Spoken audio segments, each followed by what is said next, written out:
What's up, Reading Fightin' Phils fans? Here we are for game number 2 at FirstEnergy Stadium. The Fightin' Phils taking on the Binghamton Rumble Ponies. And after last night, they're looking for a game in the win column. They dropped yesterday 2-0. They were no hits, so anything we come across today will be better than that. And the Fightins are back in action. They've got good spirits. They're electrifying, and they've got an ace on the mound in Josh Hendrickson, who has been very solid in his first 2 starts here in AA. Sean Williams now on the plate with their manager Lorenzo Bundy for the meeting at the mound. On the plate right now, it's Jimenez behind the dish with Emil Jimenez over at first, and of course more moving over to third. We'll see these guys rotate through. On the flip side for the Binghamton Rumble Ponies is Troy Moore getting his first start in AA tonight, and we'll see a good lineup with the Fightin' Phils out right now. A couple changes in the roster for Binghamton after their AAA affiliate Syracuse had a couple of COVID cases. They had to make some moves, so a couple of guys transitioning around, but Miller and Henderson, it was always set to start between the 2 of them, so we'll see both of them back in action on the mound today. Francisco Morales, Tyler, having his best start of the season yesterday. I feel like I can confidently say that. Absolutely. 5 innings pitched, only giving up the 1 run. And it has been a streak of the starting pitchers for the R-Phils that has really impressed so far. Going back to the Hendrickson start last appearance on the 17th down in Harrisburg, he got the first win for a starting pitcher this entire season. That's just the way that baseball is going. And he started not only just being the first win of the season, but he started a little run for them. 21 consecutive innings pitched for the starters, scoreless.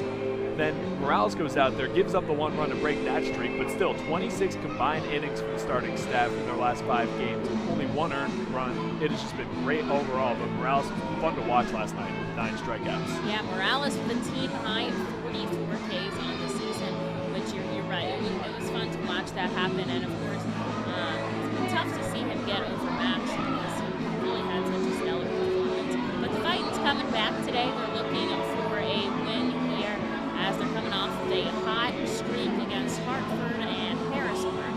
They've been pretty dominant in those 2 series, so they'll look to get back at it tonight. That's what I love about this team. You know, they recover and they move on pretty quickly, and we'll see them do tonight in front of a huge crowd here at FirstEnergy Stadium. Pretty much all of those red general admission seats are filled thanks to our community chamber nights here in the ballpark.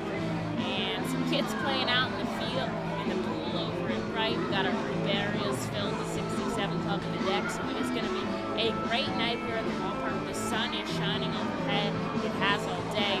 There is barely a cloud in the sky, and not much wind right now. If anything, it'll help those lefty guys, but not too much here. Still, of course, a hitter's park in Reading. Yeah, it should be similar to yesterday where a little bit less wind going out to the right field, but the lone 2 home runs that we saw in the game yesterday from the Rumble Ponies were those shots out to right field. Definitely got the benefit of the wind. Shouldn't be as much carry out today, but picture perfect afternoon here. Not a cloud in the sky. And as the R-Phils take the field, I'll head back to We're going to throw it down for the national anthem, and we'll be back for the first pitch in about 4 minutes.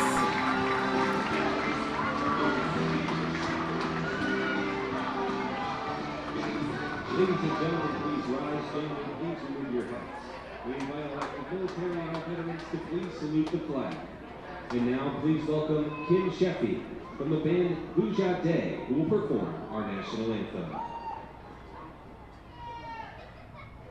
Oh, say, can you see by the dawn's early light what so proudly we hailed at the twilight's last gleaming, whose broad stripes and bright stars through the perilous fight o'er the ramparts we watched were so gallantly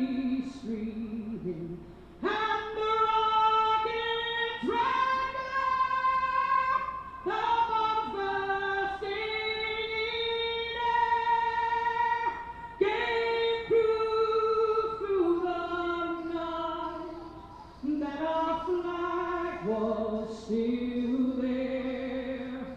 Oh, sing us that star-spangled banner yet wave.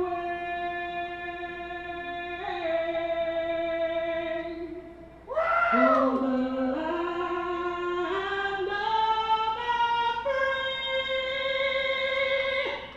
and the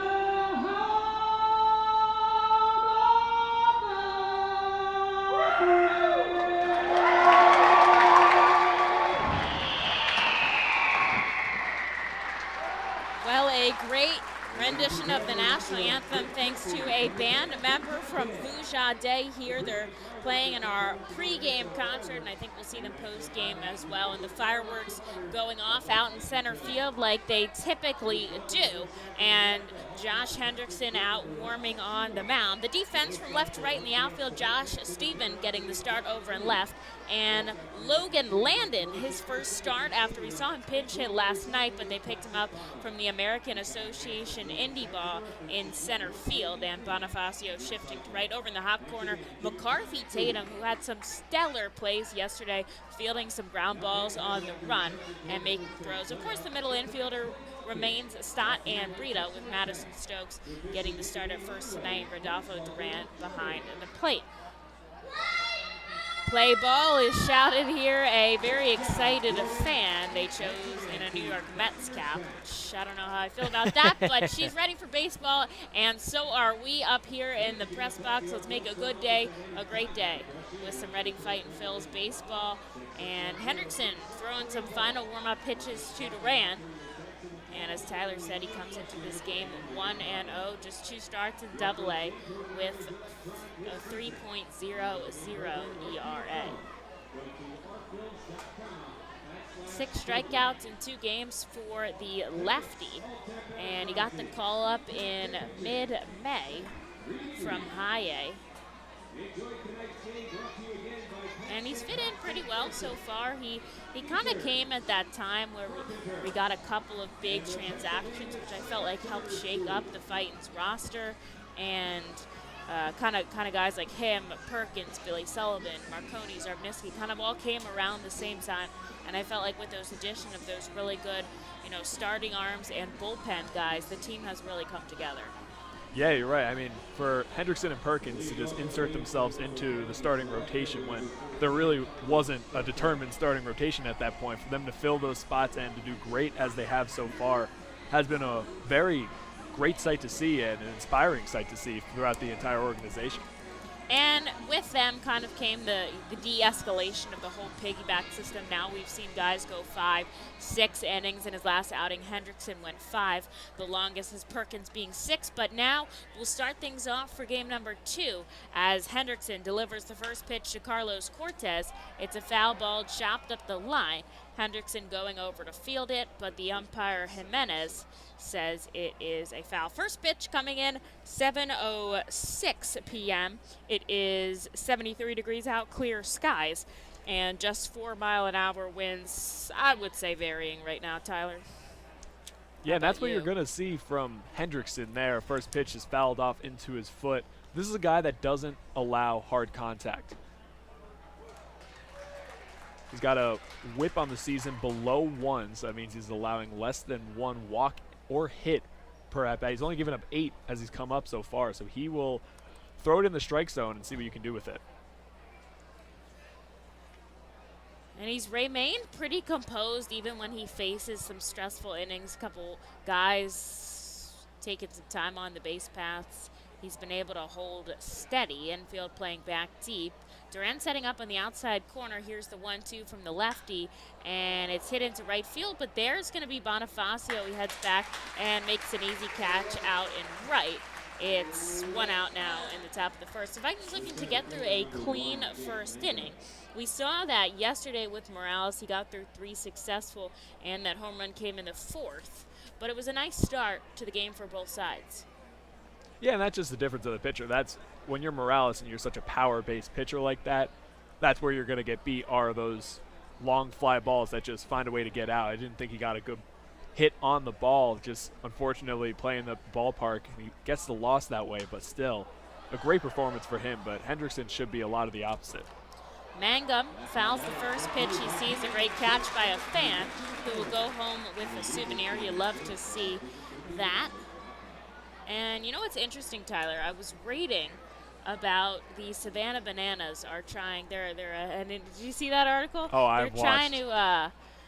They're trying to institute a couple different rules, just, because they can. They have free reign to do whatever they want. And one of the rules was that if a fan catches a foul ball, like straight up, no bounce, it records an out. Yep. Could you imagine being a fan up in the stands and you make an out on the field? And Magnum ropes this up the first baseline, but it's going to remain in the field, so a fan cannot get to it. I've actually had the pleasure to be at a game for the Savannah Bananas, and it is an electric experience. I think the only rule that tops that, because I agree that is fun to be a part of the game like that, is their walk rule, where it's instead Some of just them getting got a your little pass, much for me. I had no clue what was going on, and this one is chopped foul. For anyone of you at home that don't know, basically all 9 defensive players, when ball 4 is thrown, have to run from wherever they are, come home, and touch the ball. Touch it, yeah. And while that's happening, the batter that was walked has all the time in the world basically to run across the bases and get as far as he can. And they have like 9 separate wacky rules. Yeah. Oh, it's incredible. They have the stilts that they have some of the batters walk on. It's an entertaining brand. And it's still, you hear all these crazy rules and you expect it to be like Little League Baseball basically. These are some legitimate players. This is a pretty reputable like independent league baseball team, so it's still quality product when you put it on the field. You'll see pitchers throwing 90s, hitters hitting the ball out of the park, but it's a wild experience. Well, here's the 2-2 now from Hendrickson, and he sends it foul. And that's the thing really about indie ball. They aren't all these washed up players. It's still really great talent. Absolutely. And obviously the Phillies have seen that. They have picked up 3 free agent indie ball signings in the past week. We've seen 2 of them here in AA, of course, with Brock Stassi, and now the addition of Logan Landon and Charlie Tilson heading up to AAA. So they're really solid prospects as Magnum sends this one deep to left field at the wall, and jumping is Steven, but he can't do anything about it as it lands in the picnic area. It's a solo shot for Jake Mangum to start things off here in the first of the runs scored. It's 1-0 Binghamton Rumble Ponies as he touches the plate and heads back into the dugout. And it's 1-0 now with just an out here for Hayden Sanger. Jake Mangum there for the Mets organization. This is a guy that they want to see him develop that pop. They think that he has major league potential in every other category, and he's just been waiting to get it. When he was drafted out of Mississippi State, he only had 5 home runs in his 4 years, so that's a welcoming sight to see him deposit one just over the left field wall. Yeah, two guys on the team out of Mississippi State, a guy from Vandy, a couple of guys I was told, they're really getting into the College World Series, and I know our guys had the Tennessee game up on the TV today. It's kind of really exciting to watch that. I don't know if anyone is into it, but they've got some great baseball going over there, and the College World Series always turns out to be such a big hit. It is, and especially this year. And the one that's just been followed throughout the entire regular season coming now is Vanderbilt, for example. It's great to see the publicity of this great sport continue to grow because it is a much different experience than professional baseball. The 1-2 comes in low. Now it's 2-1 here to Hayden Singer. And I would say equal about, the softball World Series too got a ton of hype, especially with, James Madison busting through and a perfect game being pitched in the semifinals. Like, it was really nice to see that get some publicity as well because that is a heck of a talent.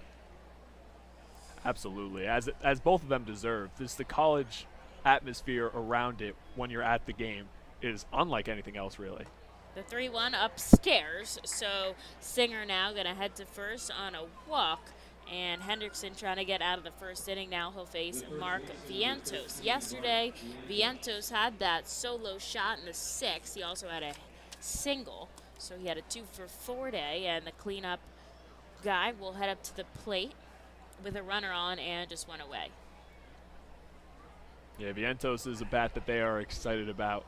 6'4" frame. They're waiting for him to put a little bit more weight on, of course, but still with a 500 slugging and 802 OPS on the season. he's been an exciting watch for them for their top-rated position-playing prospect. And Viento's playing at first today. We saw him at third the other day. He's good at the hot corner, but the problem is the Mets already have a couple guys in positioning for third base, so he's really going to have to find another position if he wants to get in to the organization in the infield. And so they're trying him over at first today, giving him a little wiggle room because he's got the bat. Mm-hmm. Yeah, and that's kind of what they talk about in their scouting area, where their number 4 prospect, Brett Beatty, is in high A, and he is a pretty much guaranteed third baseman as they see. He plays the hot corner arguably better than Vientos, but still, of the bat, you just want to see both of them obviously get into the lineup and slug. And Vientos sends this one high in the sky, going back to the warning track, Bonifacio, but he's able to make the catch, and that's out number 2 as Hayden Singer has to remain at first. And Wagner LaGrange will get the first start in this series. He's out in right field today, and with the run already scored for the Rumble Ponies, Hendrickson would like to get the final out here for his team's turn to come up to bat.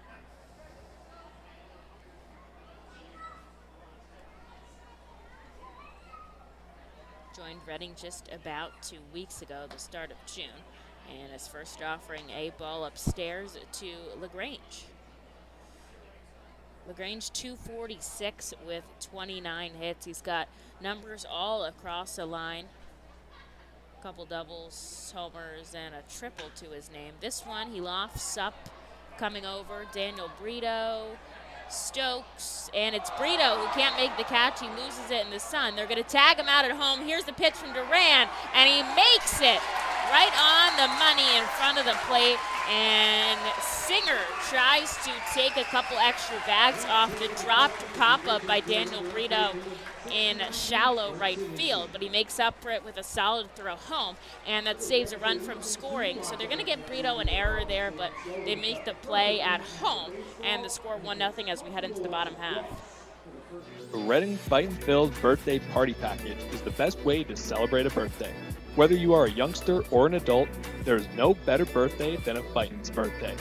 The Fightin's Fan Birthday Package is customizable for fans of any age and starts at just $120. Base packages include 10 general admission tickets to a Fightin's home game, an autographed baseball, and a VIP reserved parking spot. Fans can also add a wide variety of experiences and options to make sure your favorite Fightin's fan's birthday is a grand slam.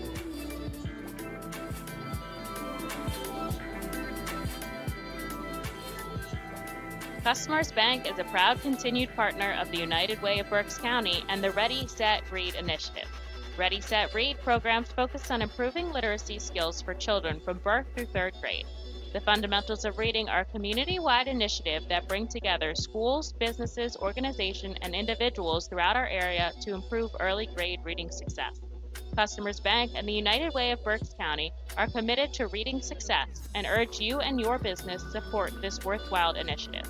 For more information on Ready, Set, Read and how you can become involved, please visit readysetreadberks.org. And thank you, Customers Bank, for your continued support.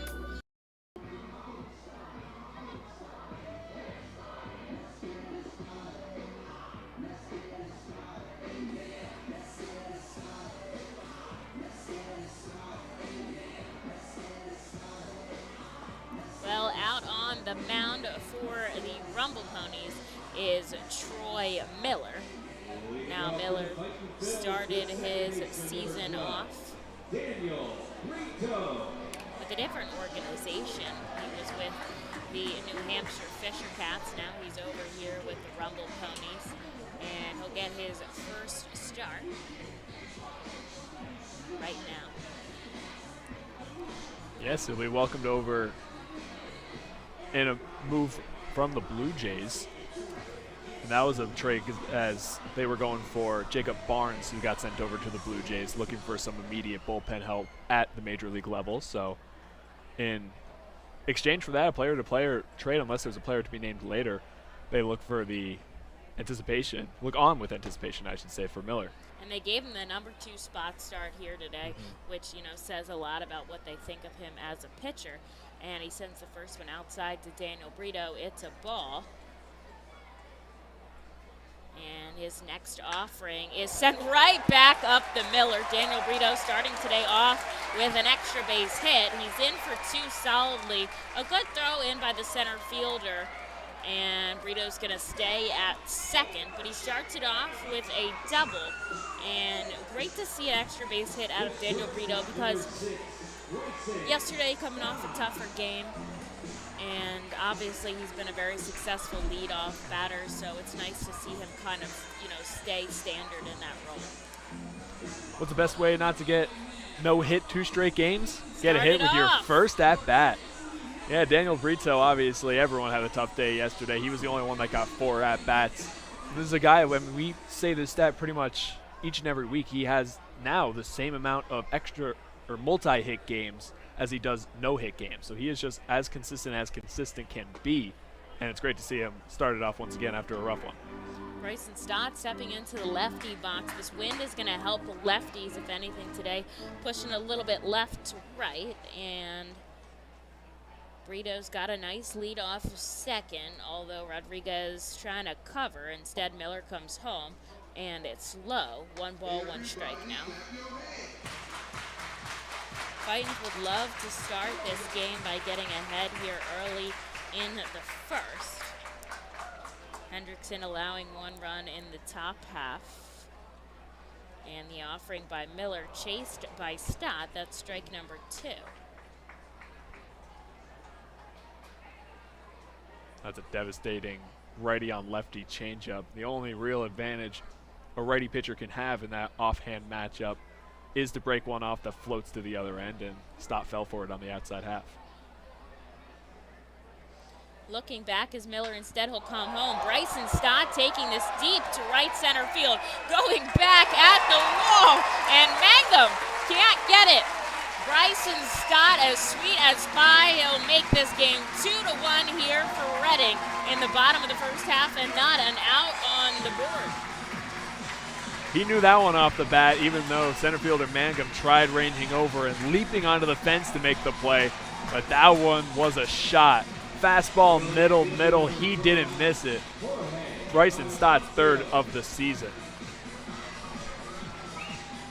He hit one on Mother's Day, he hit one on Father's Day, and now he adds one here at Baseball Town. I think this is where he's meant to be. He's got good at-bats here, he's got good composure in the field, and with nobody outs now, we'll see Jorge Bonifacio. I wouldn't mind if he stayed around. And we'll see if that can kind of rock the boat on Miller. You know, a start for a new team. You start on the road. You joined the team yesterday.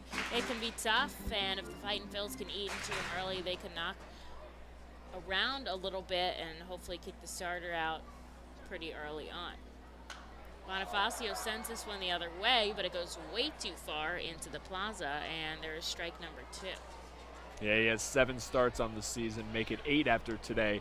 And he's allowed home runs in 4 of the 7 coming into it. Now it will be 5. So definitely a part of the game, unfortunately, for Miller. And we'll see if he can calm down and record his first out here.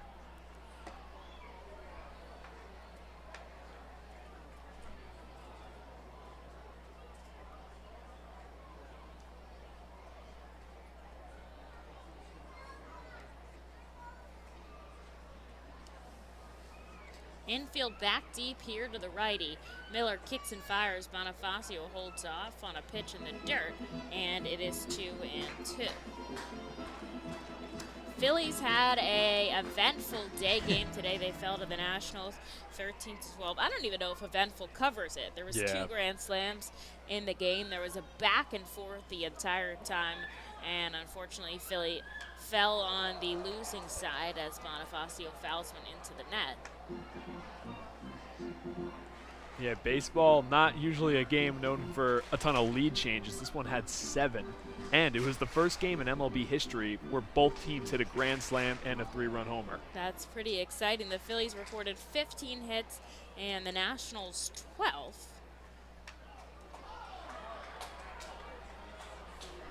They fell another game under 500 after dropping tonight's and yesterday's.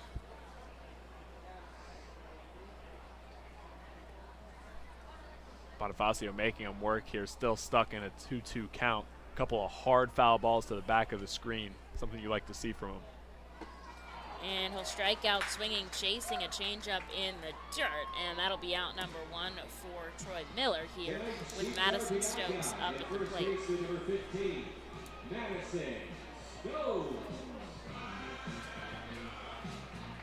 Stokes yesterday was saying how he really was hoping the momentum of last series would help them into this series.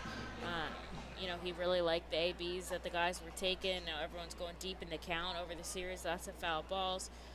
Although it didn't work out there for Bonifacio, he did kind of that. He allowed his guys to see all of the pitches, and hopefully that will translate today. Yeah, I mean, the momentum that they have coming into this is great, winning their last 2 series. Last one it took until that Sunday game to give them the benefit as opposed to just splitting. So it's a lot of fun to ride with these guys now, and they still have a chance early in this series. Stokes up, 2 balls, no strikes. There's 1 out, and the Fightin' Phils lead by 1. And we're only in the bottom of the first right now. Troy Miller working to get out of it. He'll kick and fire home. Stokes, a chopper to short, on to first, and there's out number 2. Rodolfo Duran batting in that number 5 spot. Out in the outfield, Cortez, Mangum, and LaGrange getting the start, and right Romero over at the hot corner. Rodriguez and Carpio stay in the middle, and Vientos shifting to first tonight. In the plate, yesterday we saw Mayer, but he got transitioned to AAA for the game with the Syracuse Mets. So Singer now the go-to behind the plate.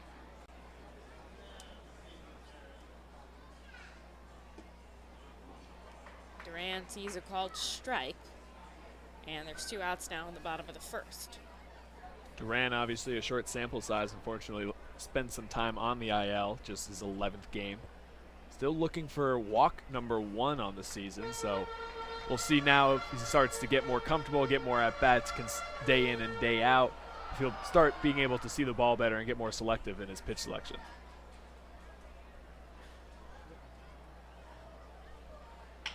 And this one will be sent right to the shortstop. Once again, 6-3, and that's the final out. But the Fightin' Phils, a 2-run shot off of Bryson Stott, the number 2 prospect in the organization, and they are now up by a run as we head into the second. Gear up for the Fightin' Phils season. Visit the Brentwood Industries Fightin' Phils team store at FirstEnergy Stadium, or check out our online store 24 hours a day, 7 days a week at rphils.com/shop. We have a wide variety of Fightin' Phils hats, t-shirts, kids apparel, and more. Looking for something new? Check out our latest selection of Los Luchadores de Reading and Reading hot dog gear, plus throwback black R-Trains R-Phils attire. Root for your Fightins in style. Stop by the Brentwood Industries Fightins team store or rphils.com/shop. The Reading Fightin' Phils, in conjunction with Savage 61 Fiesta Fridays, are proud to partner with the eXp Realty Group throughout the 2021 season. Visit their convenient website at brgpa.com. The custom search bar makes house hunting online easier than ever, and their talented team of agents is here to answer all your questions. Call them today at 610-926-8610. eXp Realty Group is a proud partner of the Reading Fightin' Phils at all 7 Savage 61 Fiesta Friday games during the 2021 season. eXp Realty Group, where every move matters. Savage Auto Groups is a proud sponsor of the Reading Fightin' Phils. Our large inventory and wide selection of models, along with competitive pricing, allow us to make great deals on many vehicle makes and models. Visit Savage 61, Kia, and L&B in Berks County for all your automotive needs.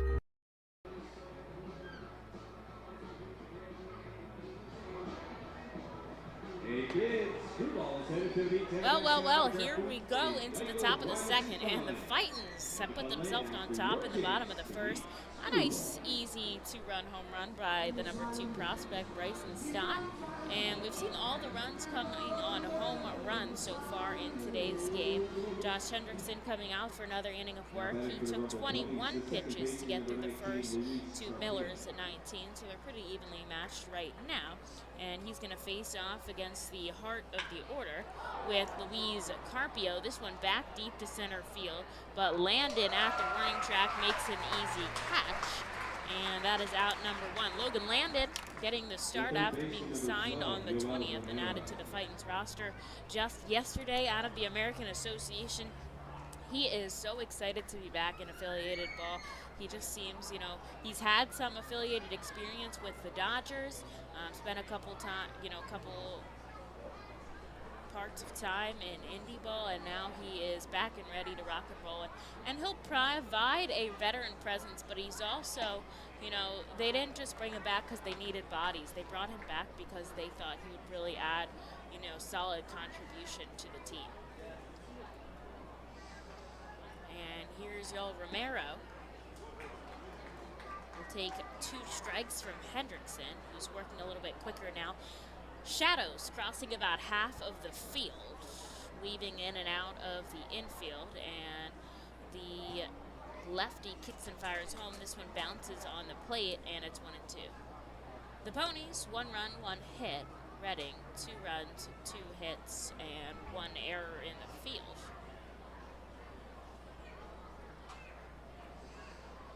Yoel Romero in the righty box, and the pitch by Hendrickson upstairs.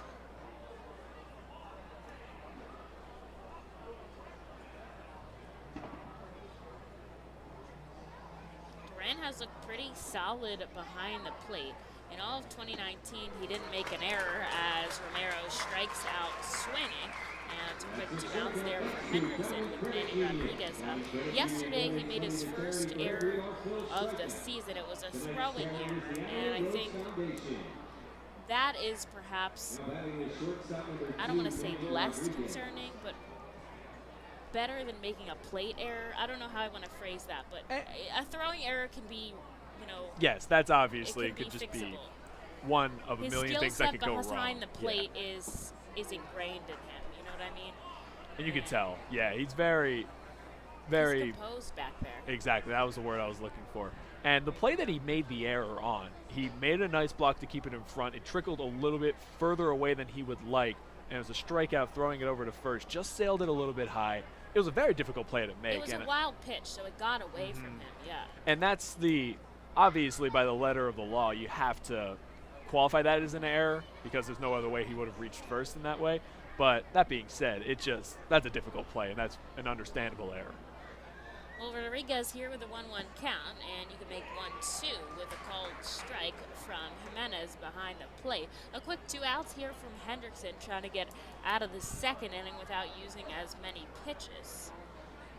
And we'll see now he's got 2 strikes on Rodriguez, and he gets him to chase one in the dirt. It's a drop, 3rd strike. This time, Duran makes an easy throw over to first, and that'll be out number 3 as Hendrickson picks up his 2nd strikeout of the day, and we'll head into the bottom half. The Fightin's up by 1.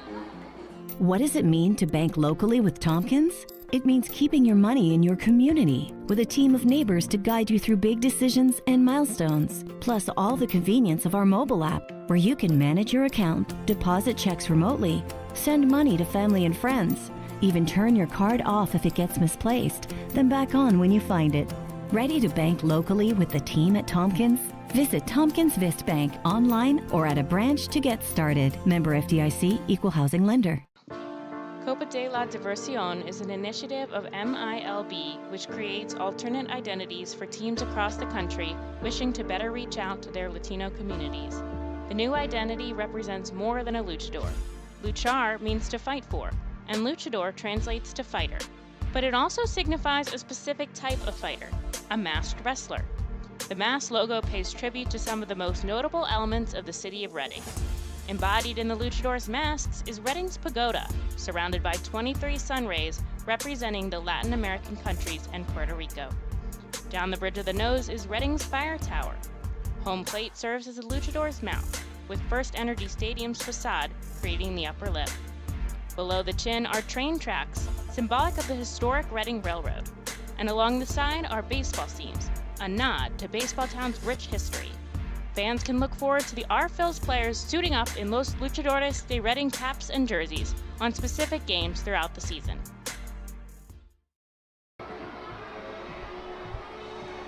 Well, nice, quick, and easy 1-2-3 inning from Hendrickson. We saw him getting checked for the sticky stuff on his way out, but all clean as we head into the bottom half. The Fightin's up 2-1 off of Bryson Stott's home run, and we're going to see Logan Landon start us off here in the bottom half. Yesterday, he had a pinch hit where he popped it up, and he was shaking his head as he walked back to the dugout, a little disappointed with the way the first AB went, so we'll see how it goes here for number 2, and he'll get his first start in affiliated ball in a little bit. And he'll take a ball outside.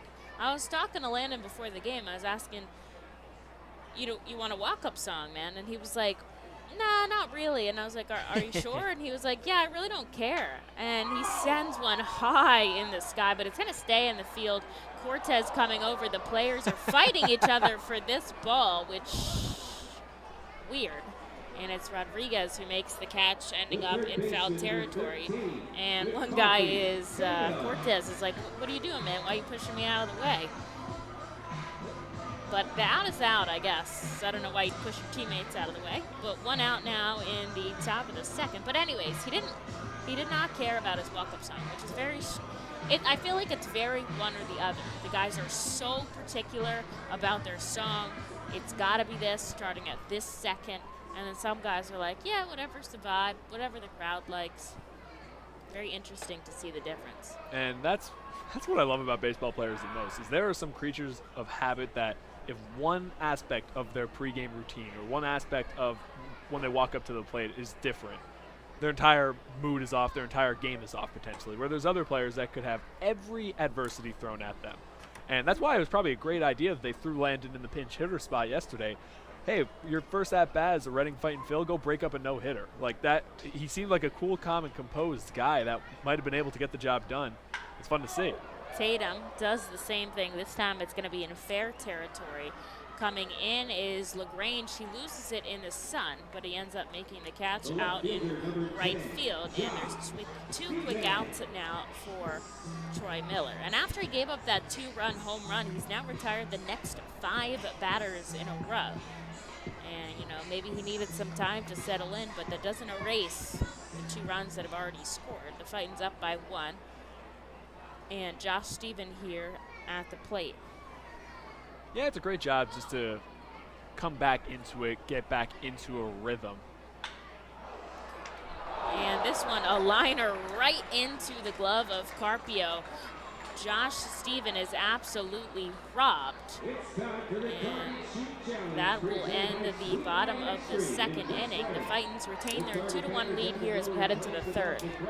Spend some quality time with the family by taking them out to a ball game every Sunday home game at FirstEnergy Stadium. Sundays are Burke's Packing Sunday Family Fun Days, presented by Classic Harley Davidson. Get 4 tickets, 4 hot dogs, and 4 sodas for only $50 when purchased in advance.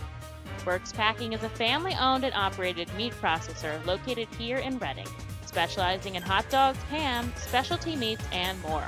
Join us for Burke's Packing Sunday Family Fun Days at Sunday home games all season long here at FirstEnergy Stadium.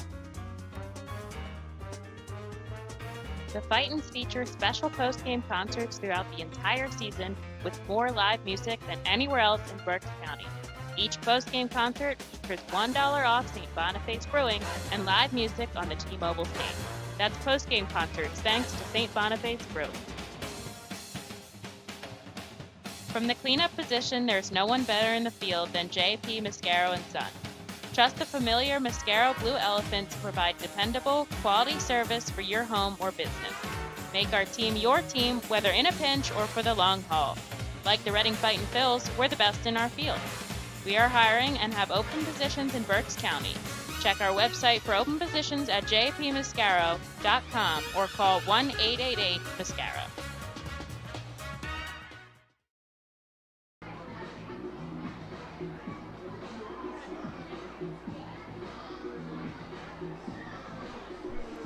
Here at FirstEnergy Stadium, it is a beautiful day at the ballpark, sunny and full here, just how we like it at America's Classic Ballpark. Hendrickson coming out after shutting down the Rumble Ponies 1-2-3 to get to the top of the third, and the Fightins are up by a run now.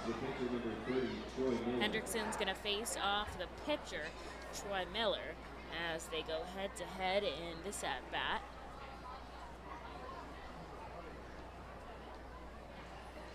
Big gap up the middle here for Hendrickson and Miller right now. Here's the first offering by the lefty to the righty, and it's just downstairs.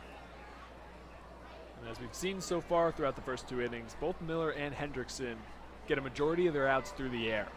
And that is a tough game to watch as a fan of the team, and just, I can only imagine on the mound, some of these fly balls that just could go one way or the other. It's just such an emotional roller coaster watching it with little to no control over it.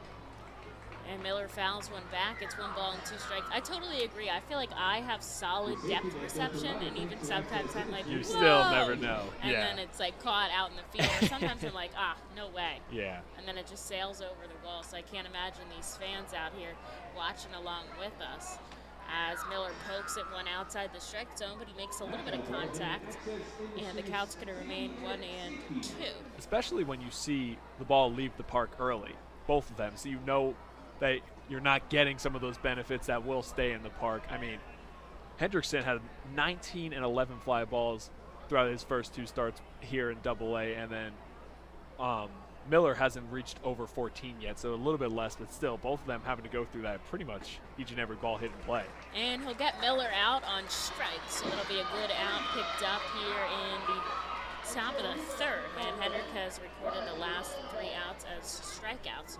So we'll go back to the top with Cortez and then Jake Mangum. Cortez has been known as the extra base hit king for the Rumble Ponies. 15 doubles, a triple, and 7 home runs, just one shy of the team high. And he's really got solid composure at the plate, waiting for a pitch in his strike zone. And he'll take a ball now from Hendrickson as the shade really starts to corrupt the infield. And this one chopped foul. It's 1-1. Hendrickson has the breaking ball working so far. 2 of the 3 strikeouts he has over the last 3 batters have come with that one fastball in the mix there. And he's not seeing the same strikeout numbers that he saw with Jersey Shore to start the season. Has half of the strikeout per 9 that he had over there, 12.4. With Jersey Shore, 6 here. So that'll definitely be something he'd like to see improve throughout the starts. 1 ball, 2 strikes now to Cortez as the lefty kicks and fires home, and he gets a slow roller up first, but it rolls foul, and it's going to stay at 1 ball, 2 strikes. Nice little finger roll from the first base coach for Binghamton to get the ball into the right field section. So we'll do it again, and this one is swinging a miss as Cortez is so late on that pitch. And Hendrickson really changed up his speed there, going from low 90s, high 80s down to 73. Can fool a batter, and that's his 4th strikeout in a row, and 2nd out here in the 3rd for Jake Mangum. And you could see that his hips fired for a 90-mile-an-hour pitch. His bat stayed behind. A slow roller over to 3rd and across the diamond, way misthrown by McCarthy Tatum. And Stokes trying to figure out where it was in the sun. Getting to 2nd is Mangum, and that's going to be a base hit, but he ends up at 2nd base with the error on Tatum. Attention number 3, Hayden Sanger. And so they've got a runner on in scoring position now for Hayden Sanger. Jake Mangum 2 for 2 night. Yeah, that's how you use the 55 rated run tool. Obviously scored 20 out of 80 is the ranking system, and he can fly down the base paths, and he made a near impossible play for Tatum to make. Barehanded it clean, but just a tough throw, and even tougher when your first baseman's looking directly into the sunlight. Singer takes the first pitch outside, and it's 1-0. The Fightins are up by 1 now. They're looking to keep it that way and get out of the top of the third quickly now. And Hendrickson looks back at second now. Will come home. This one's sent up into the sky, but it's going to remain in. Bonifacio calling everybody off, and he makes the catch out in right to record the final out here as the Rumble Ponies strand a runner on second. And as we head into the bottom half, the Fightins are up by 1.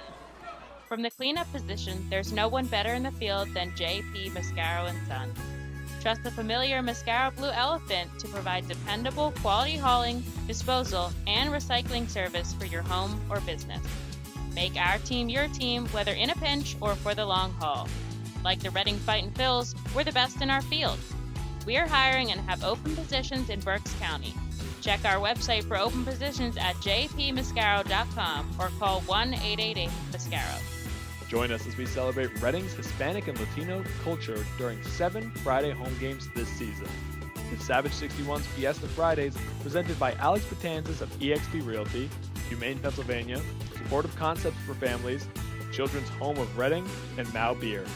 Fiesta Fridays features special Los Luchadores de Reading uniforms, Hispanic and Latino food and music, and other cultural events throughout the ballpark. Get your tickets now by calling 610-370-BALL or visiting us at the Weidenhammer ticket office at FirstEnergy Stadium. Every time you grab an ice-cold 20-ounce Pepsi, you'll find a Pepsi emoji on the side of the bottle. So while the Pepsi delivers this, the Pepsi emoji delivers this. Ooh.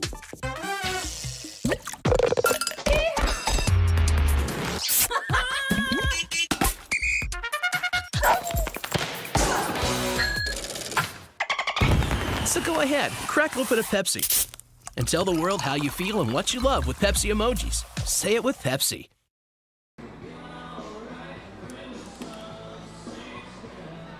Bottom of the third inning here at FirstEnergy Stadium. Hendrickson allowed a runner on, but he retired the side, and the score is Fightin' Phils 2, Binghamton 1. And we'll start it off with Hendrickson himself. He's batting a clean 250 with a hit in 4 at-bats. And you can kind of do the math on that one by yourself. But we've had a good couple of really solid at-bats from pitchers, and we'll see what the lefty's able to do as he takes the first pitch strike down the middle. Yeah, I mean, leading the way was Jack Perkins now with a triple and home run to his name, which you just don't see anymore. But yeah, we have surprisingly seen more production from that position than a lot of other teams in the AA Northeast can say. Hendrickson falls behind 0-2 right now.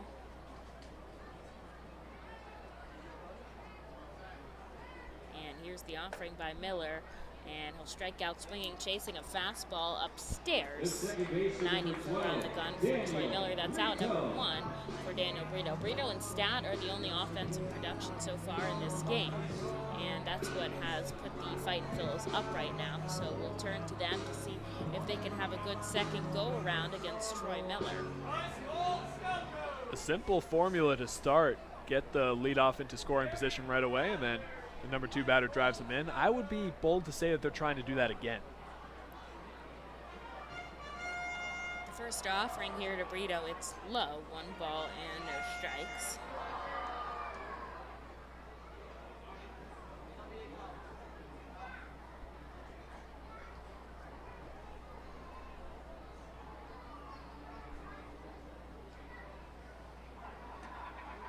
And Miller misses outside once again. Brito's first at-bat roped a fastball that was middle, same as Stott's home run, into the gap. Now this time he's seen back-to-back breaking balls. And they catch him off guard with the 95-mile-an-hour fastball there, and he misses. It's 2 balls and 1 strike. Got some good spin on that one. Just kept that one at the eyes. It didn't drop at all. Brito can't catch up to it. And he's late once again now for a strike, so it evens 2-2. Infield back deep here for Daniel Brito. Outfield is as well. And Here's the offering by Miller. This one, he taps a piece of it. It's going out to left center field. And on to make the catch is Cortez. That's out number 2. The shortstop, number 6. And that was pretty impressive to see from Miller there. That's the hardest he's thrown today. That one got up to 96 on our radar gun. And we haven't seen him throw that throughout this game, despite him coasting after the first 2 batters. And he was aggressive. He went after Brito, a guy that he has already gotten an extra base hit from. He went after him right away. Now, we've seen these batters be pretty aggressive so far. We see these guys are not afraid to get into, counts with 2 strikes. And I like to see that kind of aggression. And there, Brito, obviously didn't win out in the at-bat, but he made contact. He was able to drive it out to the outfield, and he'll look to right the ship in the next turn up. Here's Bryson Stott. He takes 2, a ball and a strike. And there's 2 outs now in the bottom of the 3rd.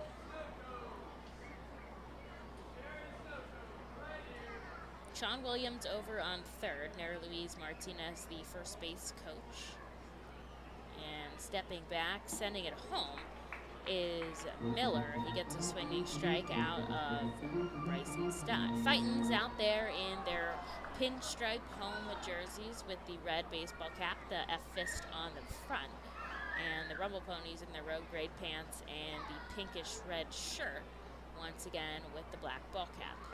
And Stott strikes out swinging this time, so Miller will win this at bat. A 1-2-3 inning for the starter, and it's Reading Fightin' Phils 2, Binghamton 1 in the top of the 4th. The Reading Fightin' Phils are proud to partner with the Berks County Mental Health and Developmental Disabilities Program. Together, we are striking out the stigma in order to raise community awareness about mental illness and the prevention of suicide. With 3 simple words, are you okay? The hope is to begin a conversation to show Berks County that we care. Suicide affects and hurts everyone, but help is here, and we'll work together to raise awareness about suicide and identify what we can do as a community to prevent it. People in need of assistance and support should call Crisis Intervention at 610-236-0530.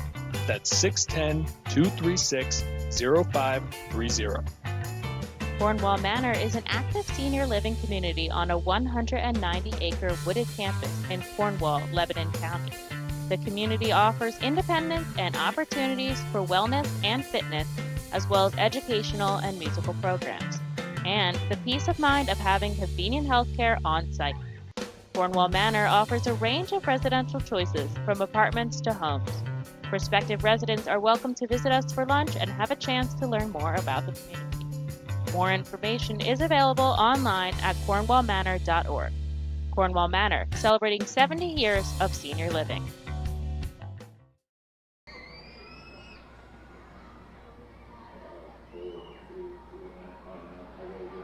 They only got 5. That's a tough one, Finn. You're the big winner, buddy. 4 tickets to that Mega Blast Fireworks Show on July 10th. Way to go, buddy. That's the White Star. Fight the Ponies game.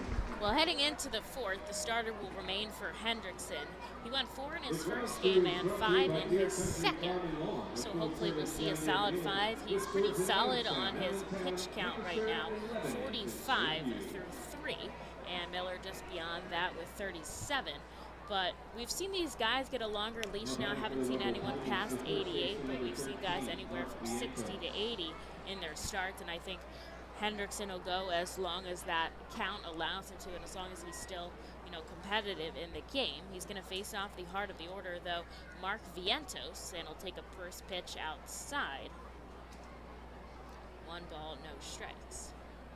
Yeah, I mean, he passed the test going last time. He did give up the single to Mangum, but it was on a pretty well-executed bunt. Not much you could do if you're the pitcher in that instance, but warding him now, trying to give him the heart of the order, and Vientos is no easy task.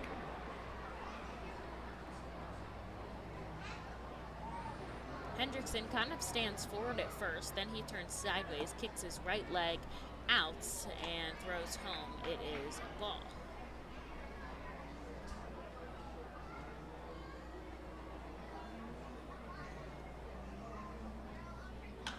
And this one, he'll send right over to second base. We'll see if Daniel Brito's on this one. It's in the shade, and he makes a perfect catch out in second base. That is out number 1 here in the top of the 4th inning. Wagner LaGrange heading up to bat.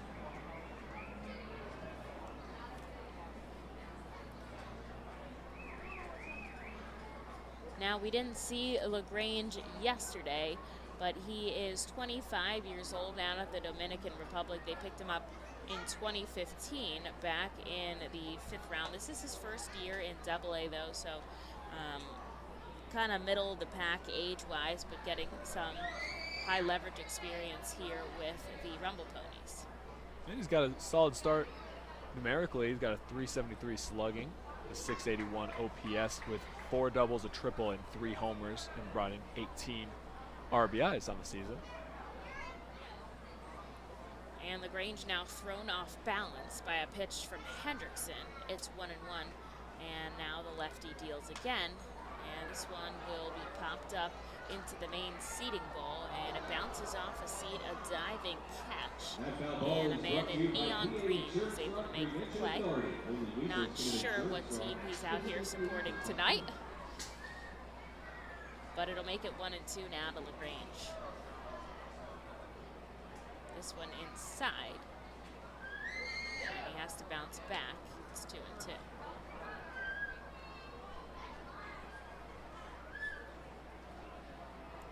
Lots of Phillies staff here today.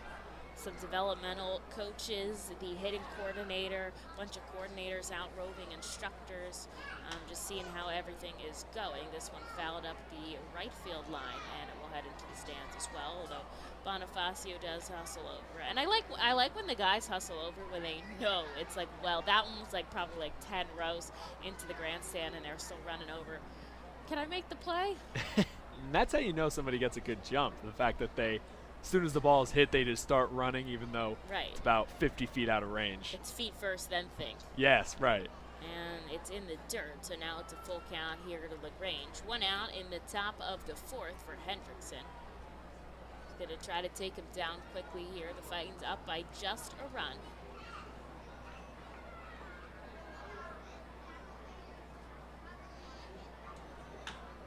And this one chopped foul into his right ankle, and it seems like he'll be okay shaking it off.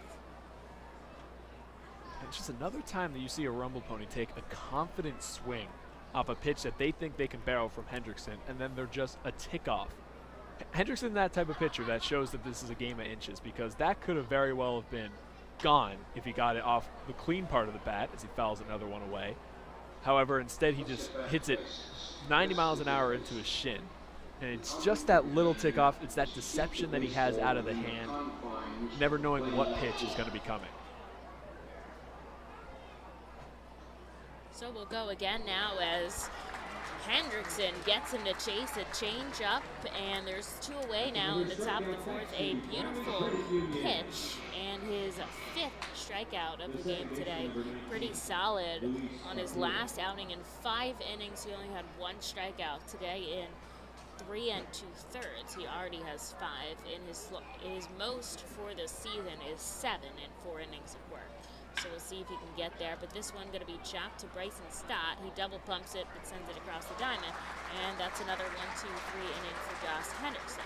The Fightins are up by 1, and we'll get to see some offense in the bottom half in just a minute. Cornwall Manor is an active senior living community on a 190-acre wooded campus in Cornwall, Lebanon County. The community offers independence and opportunities for wellness and fitness, as well as educational and musical programs, and the peace of mind of having convenient health care on site. Cornwall Manor offers a range of residential choices from apartments to homes. Prospective residents are welcome to visit us for lunch and have a chance to learn more about the community. More information is available online at cornwallmanor.org. Cornwall Manor, celebrating 70 years of senior living. Feasers Incorporated, a family-owned, full-line food service distributor located in central Pennsylvania. Services restaurants, sporting facilities, theme amusement parks, healthcare facilities, educational facilities, and other institutions throughout Pennsylvania and the Mid-Atlantic region. For over 100 years, Feasers and its employees have committed themselves to making customer service their highest priority. Feasers works hard to provide customers with the products they require, delivered by their helpful fleet drivers. Feasers is large enough to serve and small enough to care. For more information, call 800-326-2828 or Feasers.com. ROG Orthodontics is the proud official partner of the ROG Orthodontics Fightin Phil's Kids Club. Join today at Fightins.com to get your free ROG Orthodontics Kids Club t-shirt and visit FantasticSmiles.com for more information on all the great work that ROG Orthodontics provides. ROG Orthodontics and the Reading Fightin Phils, two great hometown partners.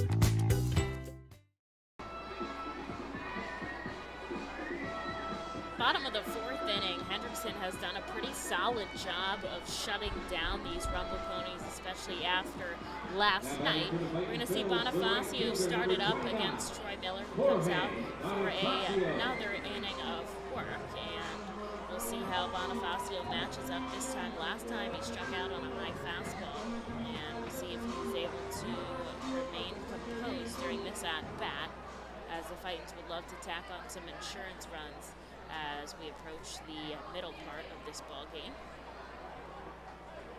Bonifacio stepping into the righty box, and he sends this one deep and far. Is Mangum able to get it? And he does. And that had a lot on it, just got stuck up in the air. And Bonifacio retired for the second time, but a solid piece of contact there from the top guy. Tried ambushing the first pitch, got a fastball, did not miss it, just underneath it. And that goes back to what we were saying before, being a fly ball inducing pitcher. That off the bat, just the sound of it coming from the power source that Bonifacio is, you just assume it's gone. But thankfully, holds up there for Mangum to make the play.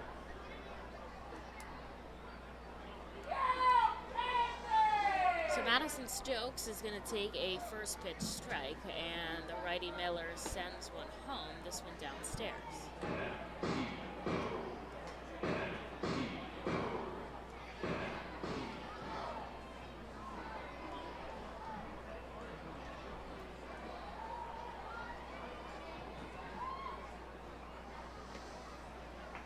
And this time he holds off once again. It's 2-1. The sun doesn't really set here until about 8:40, but it's a little bit darker in the sky today, so the lights are on here at FirstEnergy Stadium. A lot of shadows, although I really don't see any clouds at all. Stokes sends this one into the main grandstand. It's right in front of us, and it bounces in the seats and lands a couple rows back. A big fight for it. And someone's got a foul ball to take home. And that may be one of the best parts of this ballpark for a player's standpoint, is it doesn't have any of those terrible shadows that make it difficult. Because it comes from the left field side, it never really comes into play, as opposed to some stadiums that it becomes a blind spot basically when it's at that terrible time of day where it's in between batter and pitcher. And Stokes sends this one deep to right field, but coming in is LaGrange, and he'll make a catch. Two big fly balls, but nothing happens for the Fightins except for 2 outs. And now it'll be on Rodolfo Duran for them not to have another 1-2-3 inning for the third time in a row. After he gave up that 2-run home run, Miller has retired every batter he's faced sequentially. Break that up after grounding out to short in his first at-bat.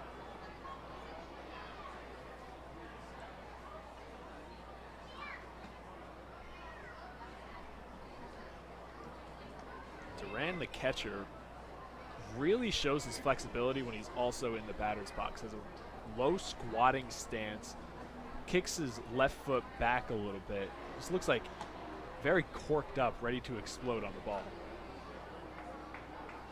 Definitely. He's got a lot of power behind him. He's only 5'9", but very muscular built, and you know he's got that on him, as he's already sent one deep in the couple games he's played coming back from his injury. Absolutely. It's a perfect frame for a catcher to have that athletic, strong, but compact build. And you're right, he obviously has the ability. In Lakewood in 2018, he launched 18 homers, which is huge for a catcher with the defensive numbers like he does. We were talking about earlier his error numbers, all 2019 without one. To do it on both sides of the dish, he could be, it's why he's so high in the prospect systems for the Phillies.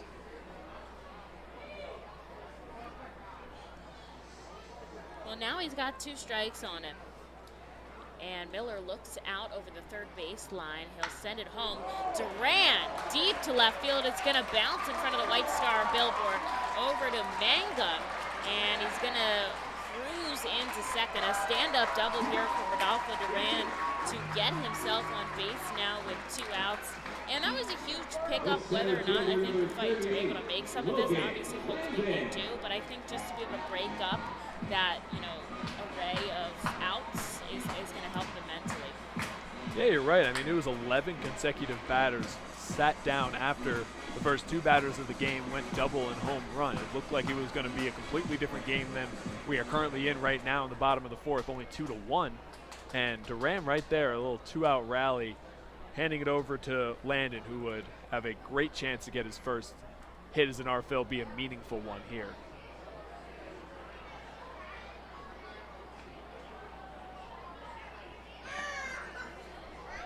Landon takes a first pitch strike. You can tell he's eager just to record that first hit and settle in, after a bit of travel coming in quickly yesterday to get started. They didn't know where they were going to put him immediately.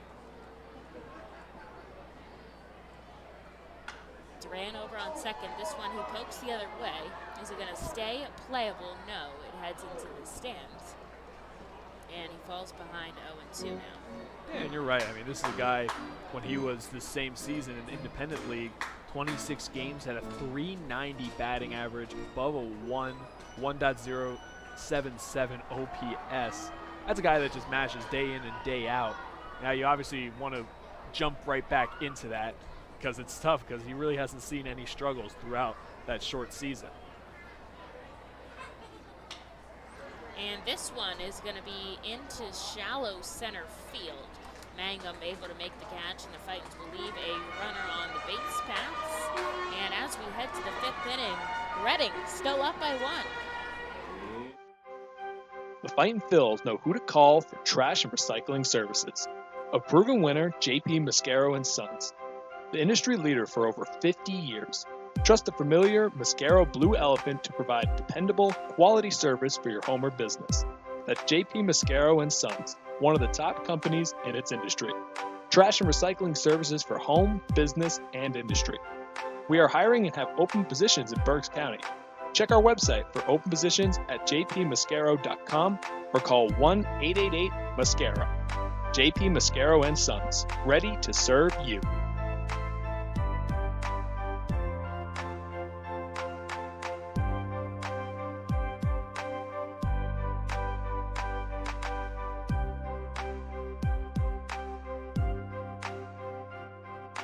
Nursing home neglect is a serious problem. If you or a loved one has suffered from bed sores obtained in a nursing home or a fall down in a nursing home resulting in a fracture, our friends at Swartz Culleton can help. Call the attorneys at Swartz Culleton for a free consultation. Their phone number is 1-800-JUSTICE. That's 1-800-587-8423. Once again, call 1-800-JUSTICE today. Swartz Culleton is a proud sponsor of the Reading Fightin Phils.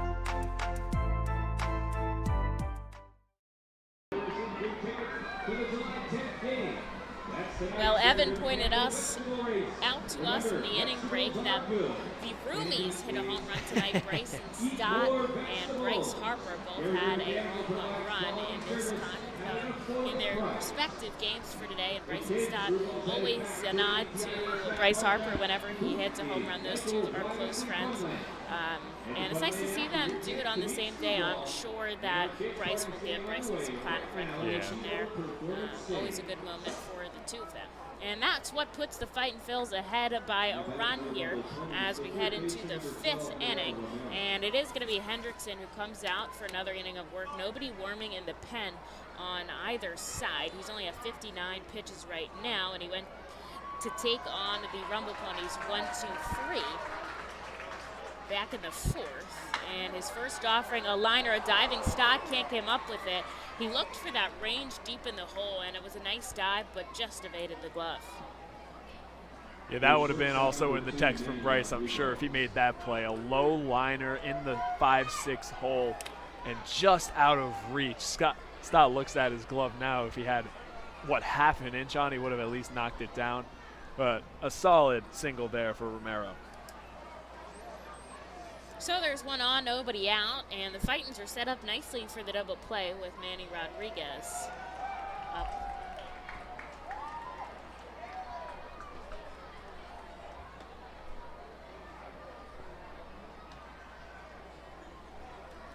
And he'll take a ball.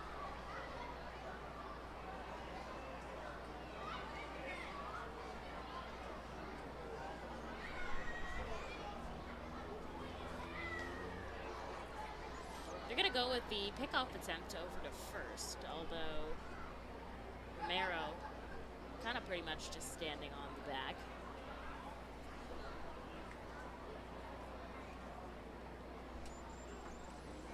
This one coming home, it's outside, and it's 2-0 now to Rodriguez. Stokes holding on the runner at first, so there's a big gap between first and second. And there's nobody out here in the top of the 5th. The Fightins, 2 runs on 3 hits. They've made 2 errors in the field. This one, sky high. Duran rips off his mask. He's trying to get it if it's in the field of play. And he bangs into Madison Stokes, who ends up making the catch. Tough there, but this one, friendly between friends. We saw in the outfield, the guys were like, what the heck, man? But Duran pats him on the back. You know, it's obviously way easier to catch something without pounds of equipment on. Yeah. And I like that they're comfortable with each other there.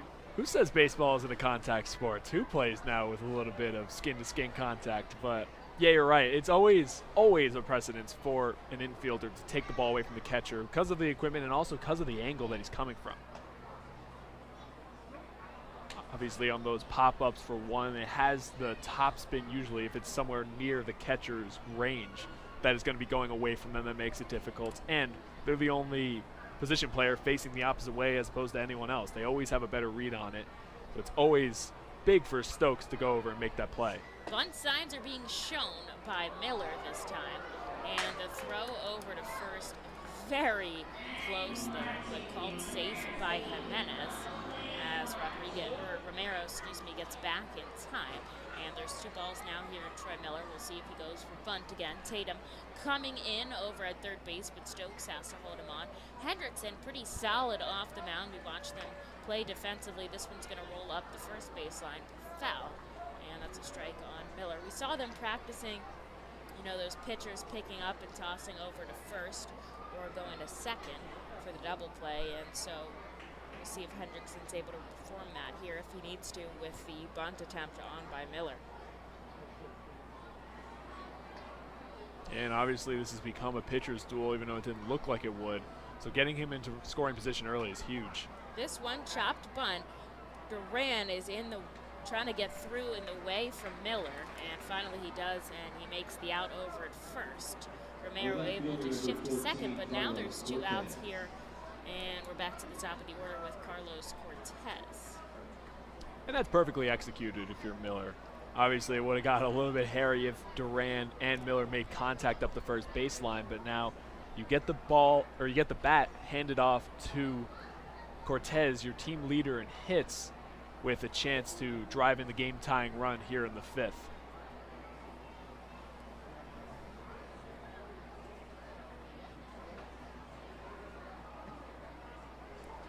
Hendrickson, a called strike for the first pitch. A nice lead being taken by Romero. The Fightin's infield not too concerned about the runner. They're just going for this out at home. Or out at the plate, I should say. And there's 2 outs already here in the top of the 5th. Romero with a slight lead. And Cortez at the plate. Cortez batting .208 with runners in scoring position and 2 outs. This one a slow roller to first base. Stokes picks it up, steps on the bag, and that will do it as Hendrickson strands another runner on the base path after a hit to start the inning. And the Fightins get their chance up at the plate, and they've already had a lead. Nursing home neglect is a serious problem. If you or a loved one has suffered from bed sores obtained in a nursing home or a fall down in a nursing home resulting in a fracture, our friends at Swartz Culleton can help. Call the attorneys at Swartz Culleton for a free consultation. Their phone number is 1-800-JUSTICE. That's 1-800-587-8423. Once again, call 1-800-JUSTICE today. Swartz Culleton is a proud sponsor of the Reading Fightin' Phils. The Reading Fightin' Phils are proud to partner with Humane Pennsylvania throughout the 2021 season.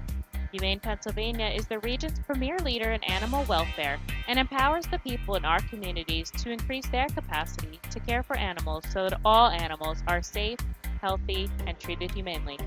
Humane Pennsylvania is proud to be a Fiesta Friday and Bark in the Park sponsor. Learn more about Humane Pennsylvania and how you can help build the best community anywhere to be an animal by visiting humanepa.org. To enjoy a perfectly crafted 1893 from the makers of Pepsi Cola, you must first appreciate its carefully selected ingredients. A dash of cola nut extract, a hint of real sugar, a splash of sparkling water, and a generous amount of attractive spokesperson. Trust me, I'm gorgeous. Cheers to 1893 boldly blended colas, a delicious balancing act of premium ingredients from the makers of Pepsi Cola. Well, bottom of the fifth we go, a very eventful game and somehow also a quiet game on both ends. The Fightins are up 2-1 here as we head into the bottom half. It's going to be McCarthy, Tatum who leads us off, followed by Steven, and then Hendrickson should they allow him to bat. And we'll see if he comes back in for the sixth. But first, let's go to the bottom of the fifth. The Fightins would love to tack on another run.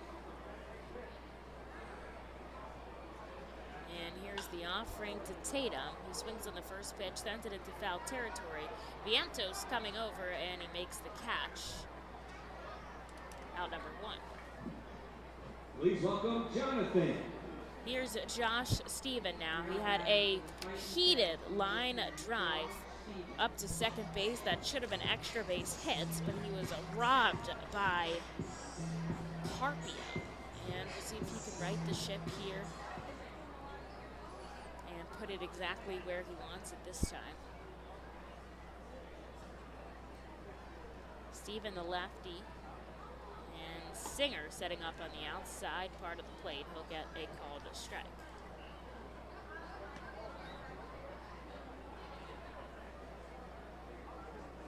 Lehigh Valley trails 1-0 to Scranton. They're in the bottom of the fifth.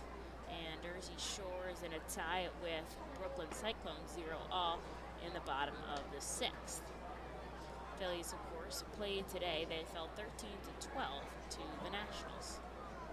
No balls and 2 strikes now to Josh Steven.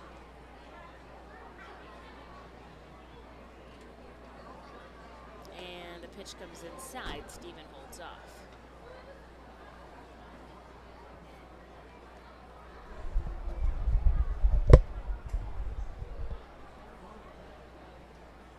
I do see some light stretching going on in the Fightins bullpen now. That doesn't mean much as of yet. And Steven waits on a pitch downstairs. It's 2-2.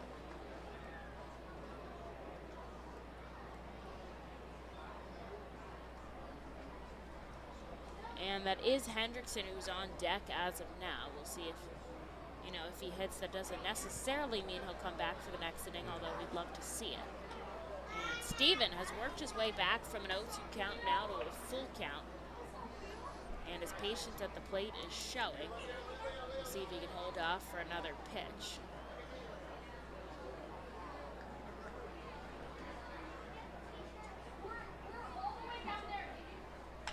And he sends it into center field. Is it going to drop in front of Mangum? And it does. He's got himself a looping base hit. And he's on with 1 out in the bottom of the fifth inning here for Josh Hendrickson. Baseball is such a twisted sport, Emily. I mean, Josh Steven comes up, his first at bat, one of the best swings he's taken all season, right into the second baseman's glove. Now here, pretty rough contact. It just finds the middle of the grass. All in all, the same. It balances out, but I mean that just doesn't make sense. You never know what's going to work out in your favor.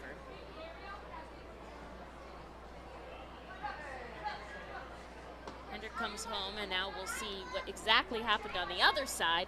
Is Hendrickson going for that sac bunt to move the runner in scoring position? He shows signs of it, but he pulls back. It's a strike anyways, and it's 0-1. This would help his cause if he can get him into scoring position and get some more runs, make his leash longer. And he sends one down. They're going to go for 2 here as the slide by Hendrickson cuts him away, and it's not enough as he rounds into a double play. It goes 1-4-3 across the diamond, and the Fightin' Phils are booing. They did not agree with the call by the umpire, but what's done is done. As we head into the top of the 6th inning, the Fightins are still up by a run. The Reading Fightin' Phils are proud to partner with Mao Beer throughout the 2021 season. Mao Beer and Mao Cinco Estrellas Lager, which is available in the Stadium Plaza Bar, has 128 amazing years of brewing history.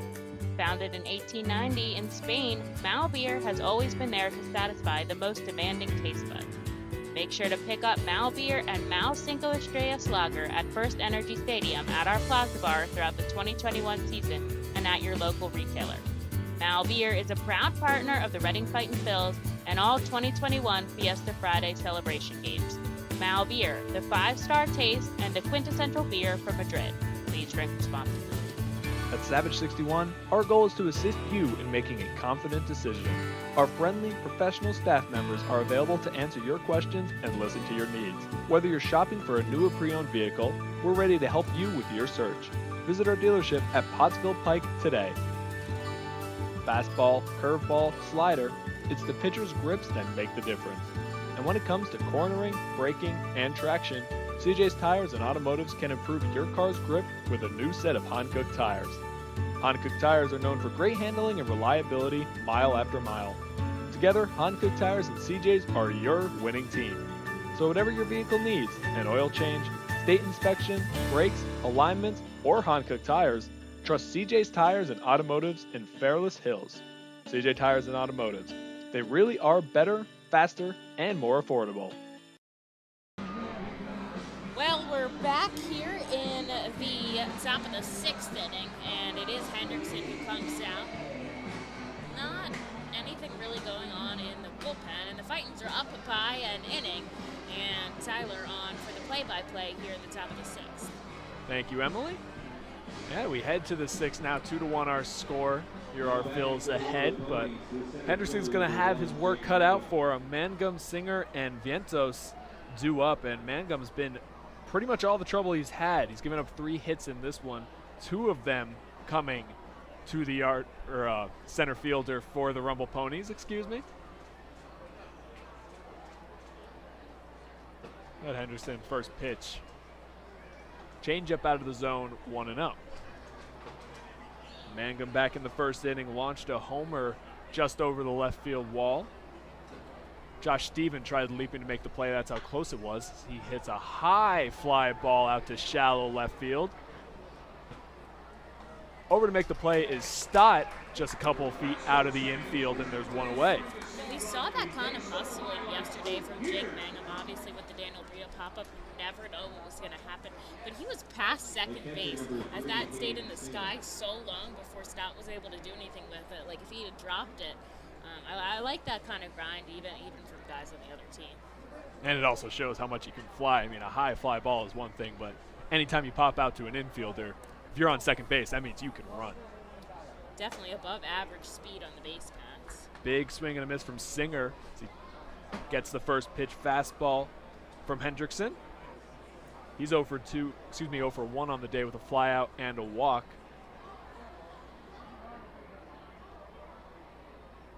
The 0-1. Fastball out of the zone, 1-1 now.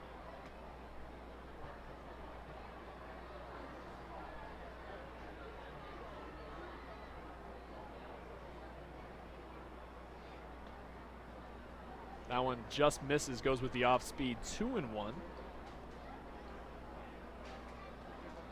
2-1 our score. Top of the sixth.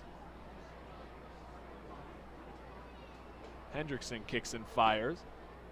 He'll just miss. 3-1 now the count with Vientos on deck. He's 0 for 2 on the day. Still nothing going on in the R-Phil's bullpen, and Hendrickson has deserved it up to this point. But we'll see here. The 3-1 pitch swung on and missed. Works it to a full count as he breaks off a slider that falls out of the zone. These have been long at-bats on either side. Lots of foul balls, lots of full counts. The pitchers are really working here. The payoff pitch is in the dirt for ball 4, so Singer is going to take his base. Only the second walk issued on the day, both of them going to Singer. And now Mark Vientos will dig in. As mentioned, 0 for 2 on the day, bringing his average down to 242 on the season. But he is a dangerous bat. Homered yesterday, has 8 on the season.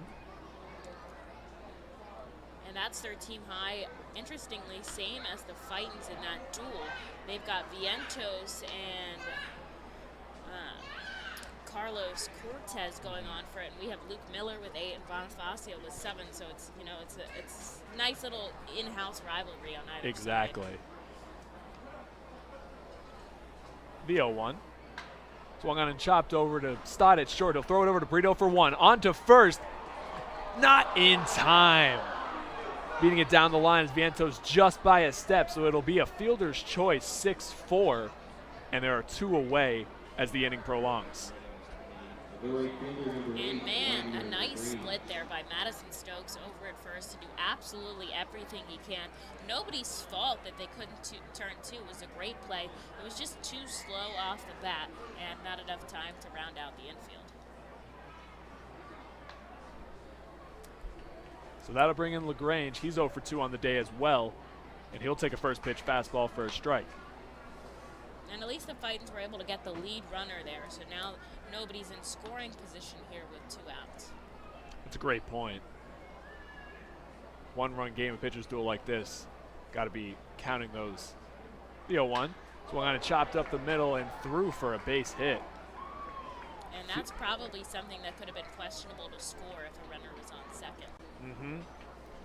It was a hard line drive up the middle, played well by Landon out in center field. And you're right, if he was at second base, that would have been a 50-50 decision for the third base coach. Yeah, absolutely. Hendrickson up to 80 pitches right now. He's thrown 50 of those strikes, which is pretty solid for the starter here as he tries to get through 6. That would tie Jack Perkins for the longest outing for the Fightins. That'll bring in Luis Carpio. He's 0 for 2. But a big opportunity here. Get the Rumble Ponies back out in front. Takes the first pitch for a ball, 1-0. Pretty good speed on the base paths. Only problem they have is LaGrange is blocked by Vientos, their corner infielder. Big swing and a miss. Good breaking ball falling out of the zone, evens it at 1. Billy Sullivan warming in the Fightins pen. We see him early relief today. He's been more towards the back end, but his last outing in Harrisburg, he came out again in the 6th. The 1-1. Protection swing there on another breaking ball. This one's 77 miles an hour. And now 1-2 the count. Sullivan warming up like you said. Obviously, he is a higher leverage reliever, as you say. This might be Williams saying this is a high leverage situation with how close this game has been. 1-2. This one is sent over to third base. It's going to stay fair. McCarthy across the diamond and in time. And that is a huge jam for Hendrickson to get out of. He gives up 2 base runners, but he'll strand both of them. The R-Phils lead 2-1 heading into the bottom of the 6th.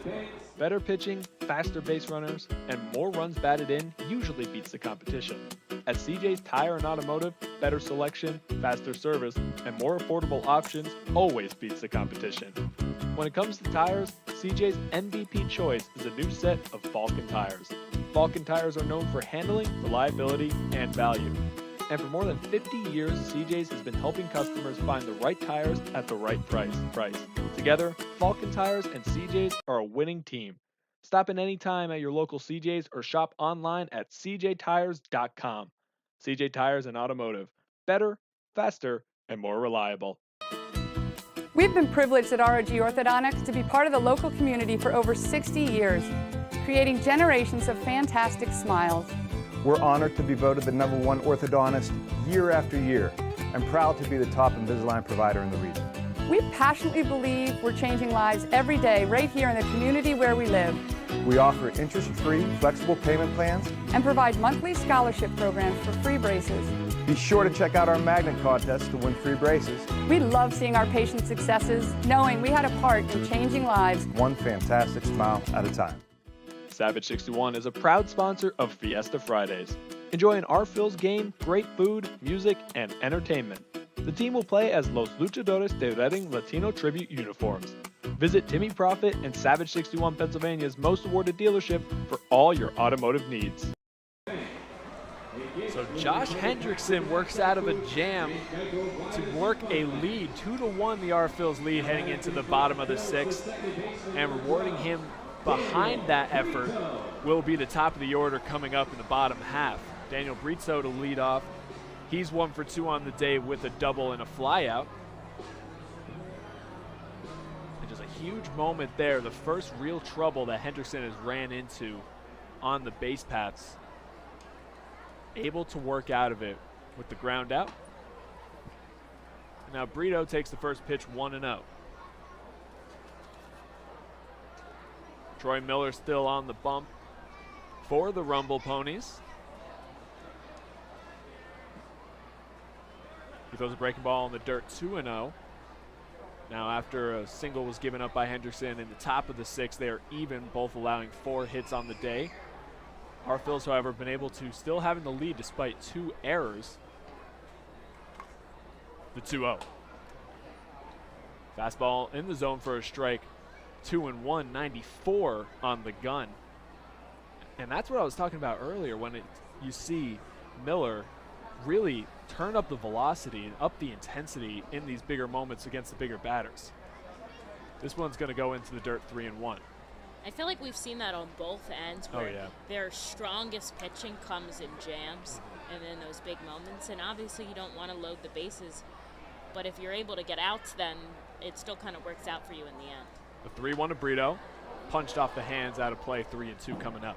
Yeah, you're right. I mean, when you look at the two of them, they do it in different ways as well, which is my favorite part, where Miller has that extra tick and velocity in his bag that he can go to when push comes to shove, where the other side, Hendrickson, just knows how to slice and dice with breaking balls and pure command. And they're both, in their own ways, beautiful to watch. 3-2, nobody out. Here's the payoff pitch.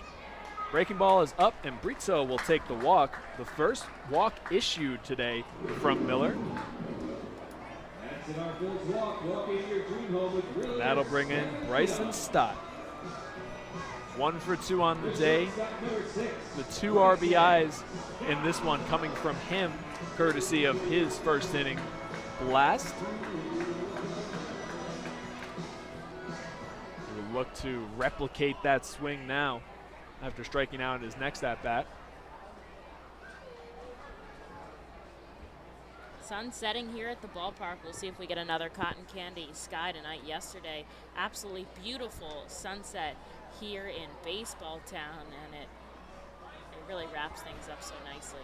Even just looking to the left part of our vision over here, you start to see those clouds forming, and there's no other sight like it. You're right.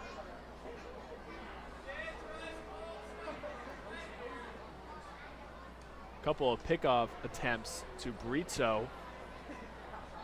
Relatively modest lead for the second baseman. He doesn't need an extra step, but just the dive to get back safely.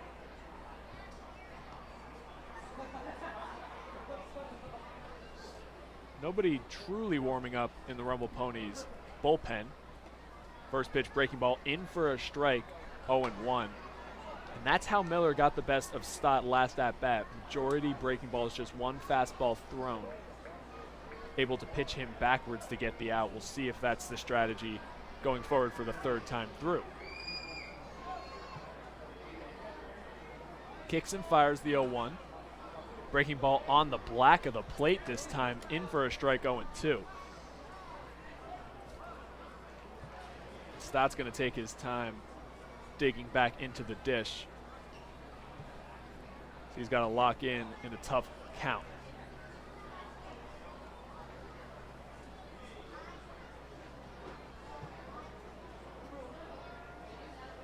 The 0-2. Swung on in a high fly ball out to shallow right field. Coming in is LaGrange. He'll make the play, one away. The right fielder, number 29, Jorge Bonifacio. Got to bring in Jorge Bonifacio. He's 0 for 2 on the day. Both teams just 4 hits each in this game. Only 1 walk on either side. And they have been able to get those hits with runners in scoring position. For both of the teams, they just haven't gotten many to their name. You're right. I mean, you see at the beginning of the season, we had such an influx of offense. We were only able to win games if we scored above 5 runs. And it was very similar for the games we lost as well. But recently, we have been in a pitching surge. We've seen a lot of pitching duels, and it's been very interesting to see the shift of the dynamic. It definitely has. You kind of see the wins coming variantly, but yeah, a win is a win, and any way you can kind of grind it out will work for the team for sure. Hey, it's good to see it in both ways. First pitch was a ball to Bonifacio. 1-0. Snap throw over to first base from Singer, not in time. They're really keeping close tabs on Brito there.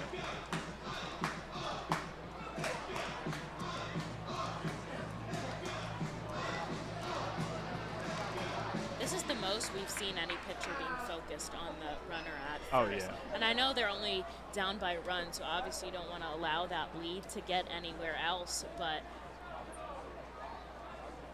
only 1 away to Bonifacio. 3-0 now the count.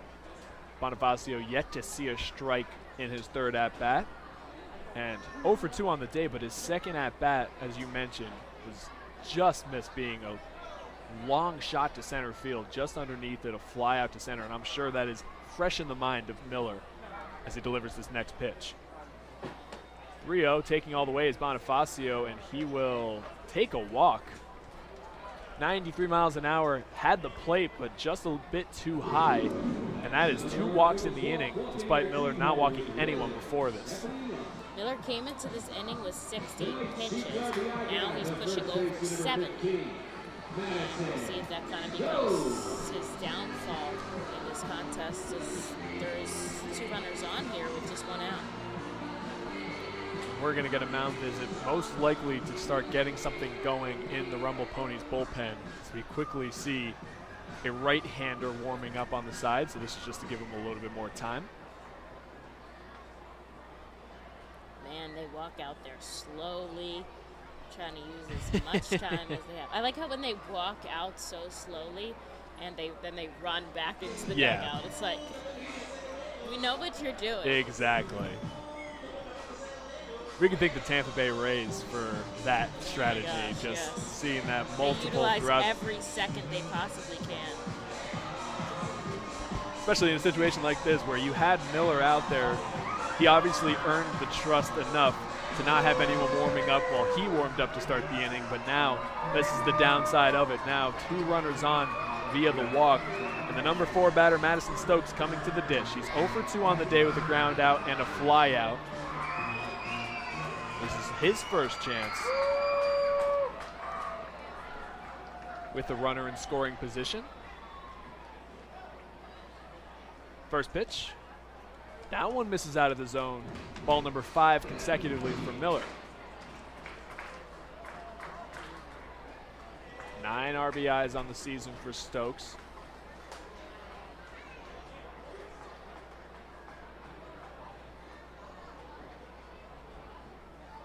The 1-0. Slider floats just out of the zone. Stokes thought about swinging it. Instead, it is 6 balls in a row from Miller, who was dialed in throughout the first 5. Now starting to struggle with the control. 2-0 the pitch. Big swing and a miss from Stokes out in front, 2-1.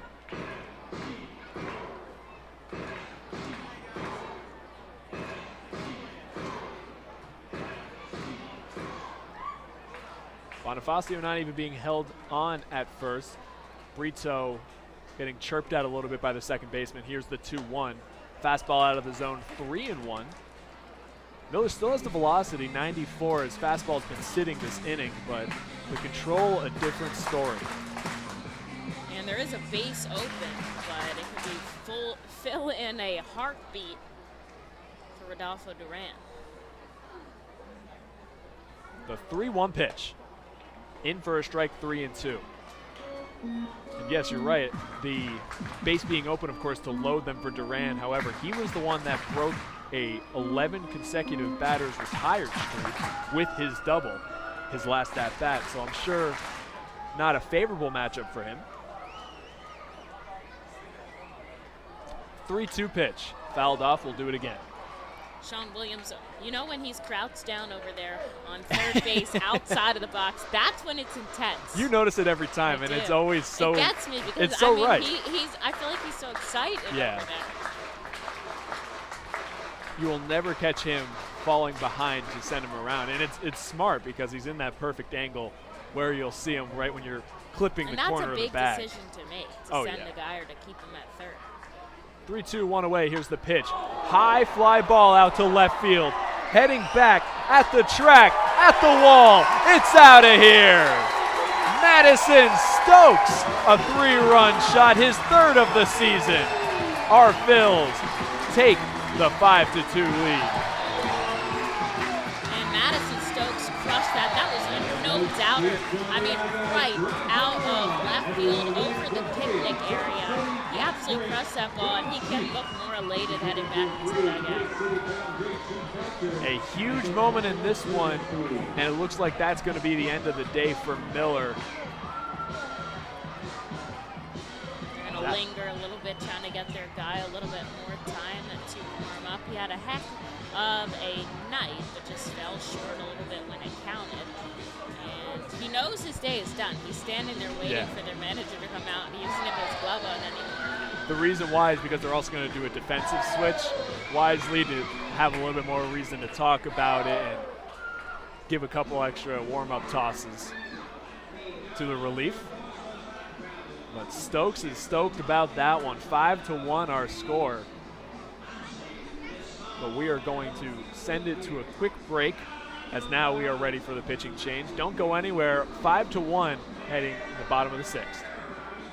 Unlike any other area at FirstEnergy Stadium, the Stadium's 61 dugout suite puts you at the closest seat to the action on field, located just feet away from the diamond on the first base side. With covered seating, ability and motion accessible seating, and the most unique view around, your group will thank you over and over again for a one-of-a-kind experience. Tickets for the dugout suite are $27 and include options to add food or drink packages. For the first time ever, the Reading Fightin' Phils are pleased to present you their classic game program all electronically. This program has information on the coaching staff, player rosters, and front office staff. It also includes featured stories and alumni reports, all on the favorite guys who spent their time in baseball town. Visit ourphils.com/programs to check it out. Purchase a bank of tickets to be used throughout the Fightin' Phils season. The Flex Bank lets you use the number of tickets you need when you need them. You will have an online Flex Bank account which allows you to use your bank of tickets or vouchers to redeem for game tickets whenever you need them. You can also reserve your game tickets from your Flex Bank by contacting the ticket office or redeeming in person at the stadium. Visit ourphils.com or call the office at 610-370-BALL for more information about the Flex Bank ticket packages and all the exciting ways you can get tickets to a FirstEnergy Stadium game.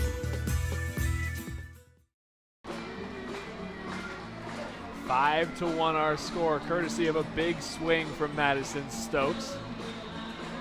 Gives the R-Phils a 4-run advantage. However, they still have some outs to work with in the bottom of the half. We have a pitching change, so that'll be the end of the day for Miller. And his stat line, 5 1/3 innings pitched, 5 hits, 5 runs. They're all earned 2 outs and 3 strikeouts. A lot of those, all of the runs you can take in this entire game on either side came on 3 separate home runs. And Miller finishes with 80 pitches. Have a call to the Alvernia University Golden Wolves bullpen coming in, number 17, Yezo Campos. So that'll be Campos. We have a couple of defensive moves as well we will catch you up on, but right, 5 runs given up despite him pitching very well up to this point. Tagged with a couple late, and that is a huge difference on how this one will be managed late. First pitch is in for a ball, 1-0 to Rodolfo Duran, 1 for 2 on the day with a double. And he swings with a big shot to deep left field. Heading back and out of here. A no-doubter off the bat of Rodolfo Duran. Back-to-back jacks make it 6-1 our Phils. And it took them all the way the other day to get back-to-back home runs, and here they do it again. 3 home runs on the day, 2 in this inning, and this one had 0 chance of staying in the ballpark. The crowd is absolutely roaring. They've got the offense. They got the best of both worlds. They got the pitcher's duel in the front and the offensive burst in the back. Couldn't ask for anything more at FirstEnergy Stadium. That'll bring in Logan Landon. He swings at the first pitch and sends a hot shot over to the hot corner on the right side, but it'll be fielded and taken by himself, the first baseman, Vientes. That'll bring in McCarthy Tatum. He's 0 for 2 on the day. And the crowd is still buzzing here off the 2 back-to-back long balls. Still looking for more insurance, but now a 5-run ball game, 6-1. 6 runs, 6 hits, 2 errors for the R-Phils. 1 run, 4 hits, 0 errors. And how big now is that Hendrickson getting out of that jam? Makes all the difference in the world, and whoever comes in next now has all of this run support to work with. It's a completely different mindset than when you're coming in, you think, oh my gosh, I only got a 1-run lead, I got to preserve. Now you come in, you can take a deep breath and throw your stuff. Big swing and a miss at a disappearing slider. 1-2 the count, and those low stress pitches are so much easier to execute with a 5-run lead as opposed to 1. So the 1-2 count now in the dirt, 2-2 for Tatum.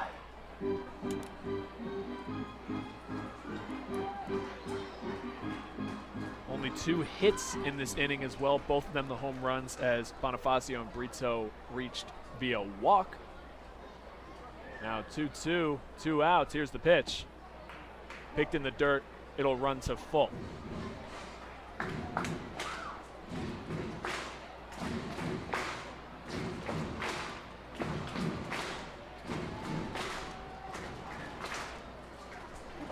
Three-two, 2 outs, bottom of the 6th.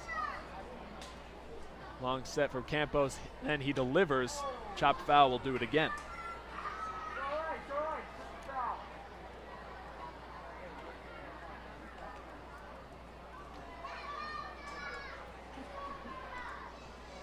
Someone is warming in the bullpen now for the Fightins. The 3-2. That one's out of the zone for a walk, and that'll bring in Steven with 2 away.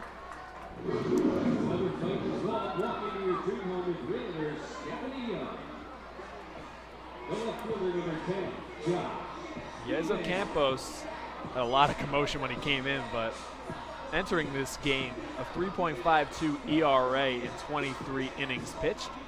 He's given up 9 earned throughout that stretch. He has a 1.348 whip.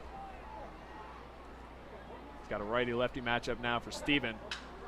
He swings at the first pitch and sends a high pop-up to the right side. Came down underneath it is the second baseman, and he will make the play. So that'll bring an end to an exciting inning for the R-Phils. They put up 4 runs via 2 homers and make it a 6-1 ball game. Don't go anywhere, we're heading to the 7th. The Reading Fightin' Phils are proud to partner with the Berks County Mental Health and Developmental Disabilities Program. Together, we are striking out the stigma in order to raise community awareness about mental illness and the prevention of suicide. With 3 simple words, are you okay? The hope is to begin a conversation to show Berks County that we care. Suicide affects and hurts everyone, but help is here, and we'll work together to raise awareness about suicide and identify what we can do as a community to prevent it. People in need of assistance and support should call Crisis Intervention at 610-236-0530. That's 610-236-0530. The Fightin' Phils know who to call for trash and recycling services. A proven winner, JP Mascaro & Sons. The industry leader for over 50 years. Trust the familiar Mascaro Blue Elephant to provide dependable, quality service for your home or business. That's JP Mascaro & Sons, one of the top companies in its industry. Trash and recycling services for home, business, and industry. We are hiring and have open positions in Berks County. Check our website for open positions at jpmascaro.com or call 1-888-MASCARO. JP Mascaro & Sons, ready to serve you. We head now to the top of the 7th. Reading out in front of Binghamton 6-1. We will see if we can get a shutdown inning as Hendrickson's day is done after a phenomenal outing from the left-hander. Another one after really having a great start throughout his first 3 appearances. Official box score on the night will be 6 innings pitched, 4 hits, 1 run, 2 walks, 5 strikeouts, and the 1 home run earned. And the call to the bullpen is Billy Sullivan, who's been absolutely stellar since his call up to Double-A. He did allow 1 earned run in his last outing. And even saying it like that, not giving him enough credit, that's incredible, just being thrown into Double-A and handling himself with that kind of control and being able to get himself out even in tough jams. It's been pretty fun to watch. Yeah, right. First 7 appearances scoreless. Now he's 7 for 8 on the season. And he did without even allowing a hit, which is the unfortunate aspect of it all. He will deliver a first pitch fastball that just misses 1-0.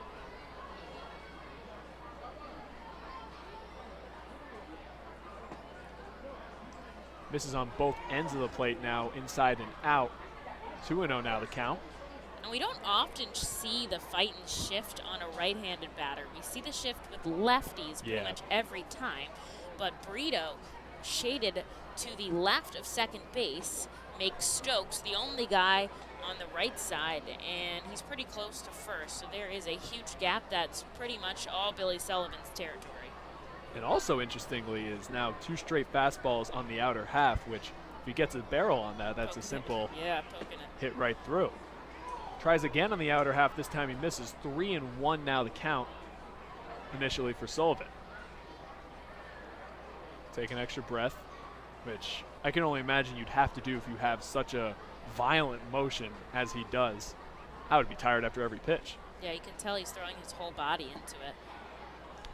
He's going to start this one off with a walk to Romero.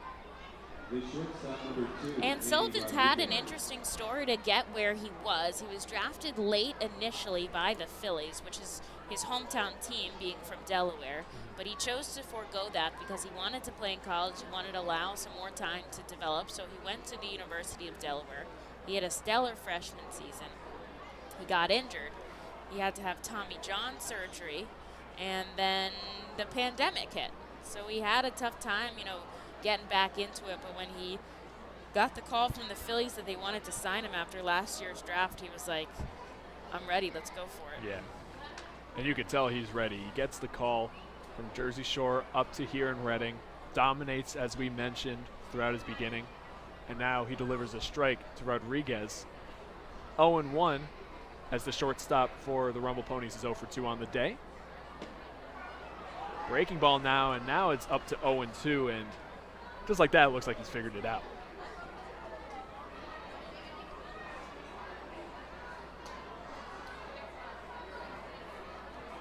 And I feel like the crowd has gotten louder over the last inning or so. Just with that offensive push, it kind of gets people back into the game.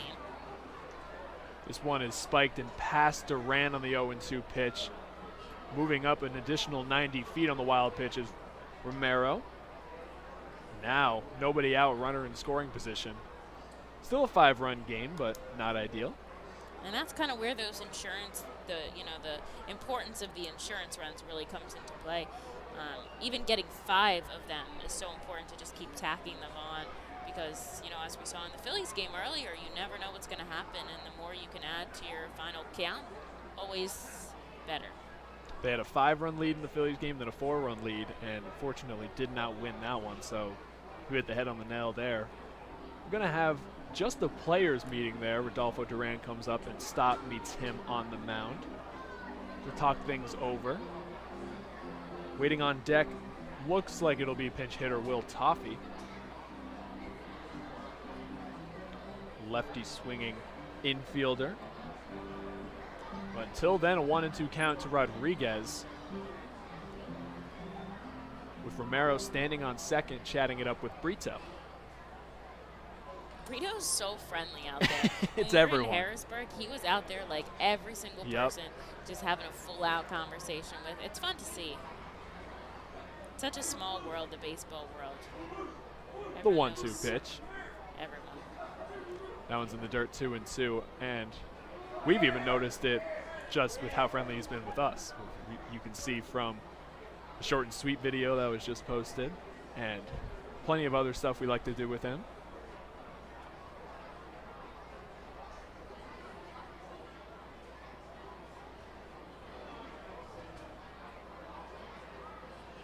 Chest high set from Sullivan. Here's the 2-2. Broken bat, chopper over to shortstop. Stott on the run will make the play, and holding off is Romero, thanks to that ball being just to his right. And there's one away. And a couple shards of bat went flying everywhere. Out on third is the main piece. We saw that happen yesterday with Gamboa, but it landed in the stands, and a fan got a cool souvenir. And they're going to take this bat back to the dugout, obviously. A little dangerous with all those shards flying everywhere. Got to bring in Will Toffee. 179 batter on the season. Toffee yesterday had that initial solo shot to break up the scoreless start by both pitchers. One of 2 runs just scoring. That was just his 5th homer of the season, 7th extra base hit. Now he gets another favorable righty-lefty matchup. Fouls off the first pitch. Now the 0-1. Breaking ball in for a strike, 0-2. Cortez on deck. He's 0 for 3 on the day.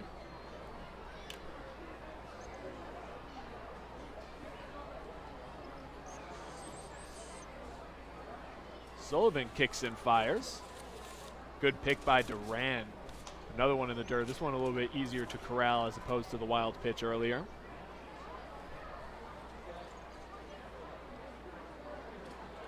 But 1-2 now the count. And now they shift on the lefty with Stott shading to the right of second.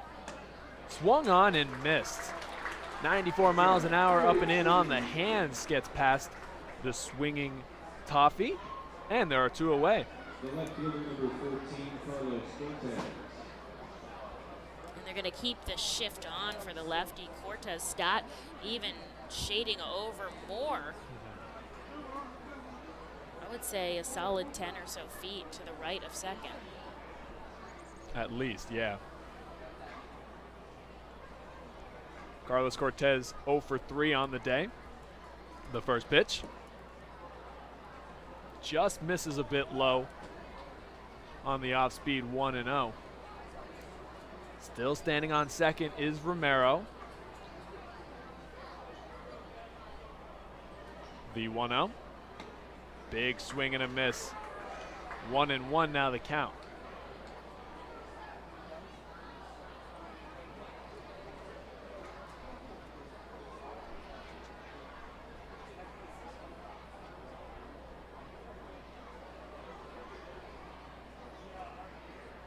The 1-1. Fastball in for a strike, and 1-2. And that's the thing from Sullivan. He's come up and he's had those 7 straight scoreless appearances, but it wasn't just 1, 2, 3 every single outing. Sometimes he went 2 innings. Sometimes he got into some early trouble. I remember his second appearance, he walked the first 2 batters and then retired the next 3 in order, looking to do something similar, the 1-2 out of the zone.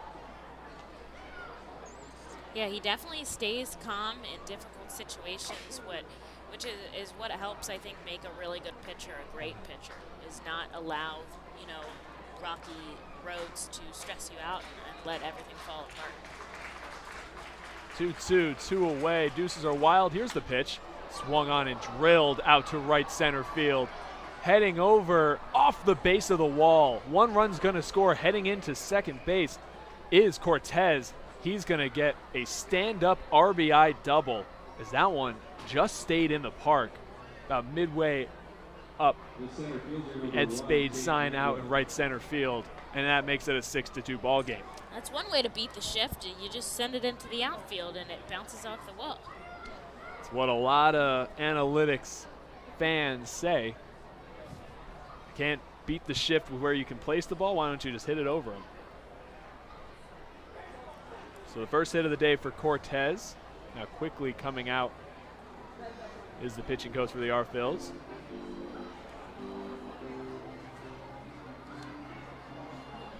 We're going to have a quick chat here. Nobody warming up in the Reading bullpen, so they believe in Sullivan to get this last out. Just left a fastball over the heart of the plate. Cortez did not miss it. And the wind has pretty much died down here at the ballpark as the sun is set. It's dark in the sky, and it's baseball under the lights here at FirstEnergy Stadium as Berkey heads back into the dugout and Duran behind the plate. Bergeson taking a different approach than Hurst for the Rumble Ponies. He was quick in, quick out, as opposed to a long stroll on the Binghamton side. First pitch from Mangum is fouled back. He is 2 for 3 on the day. Home run and a bunt single. The switch hitter now takes it over on the left side with a runner in scoring position and 2 away. The pitch. Off speed, just misses.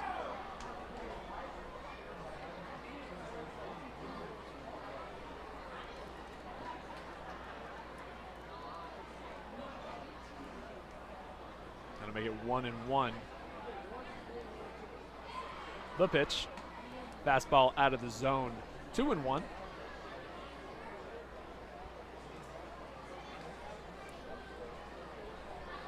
Singer on deck. He is 0 for 1 with a couple of walks if they want to give Mangum, I should say, the free base.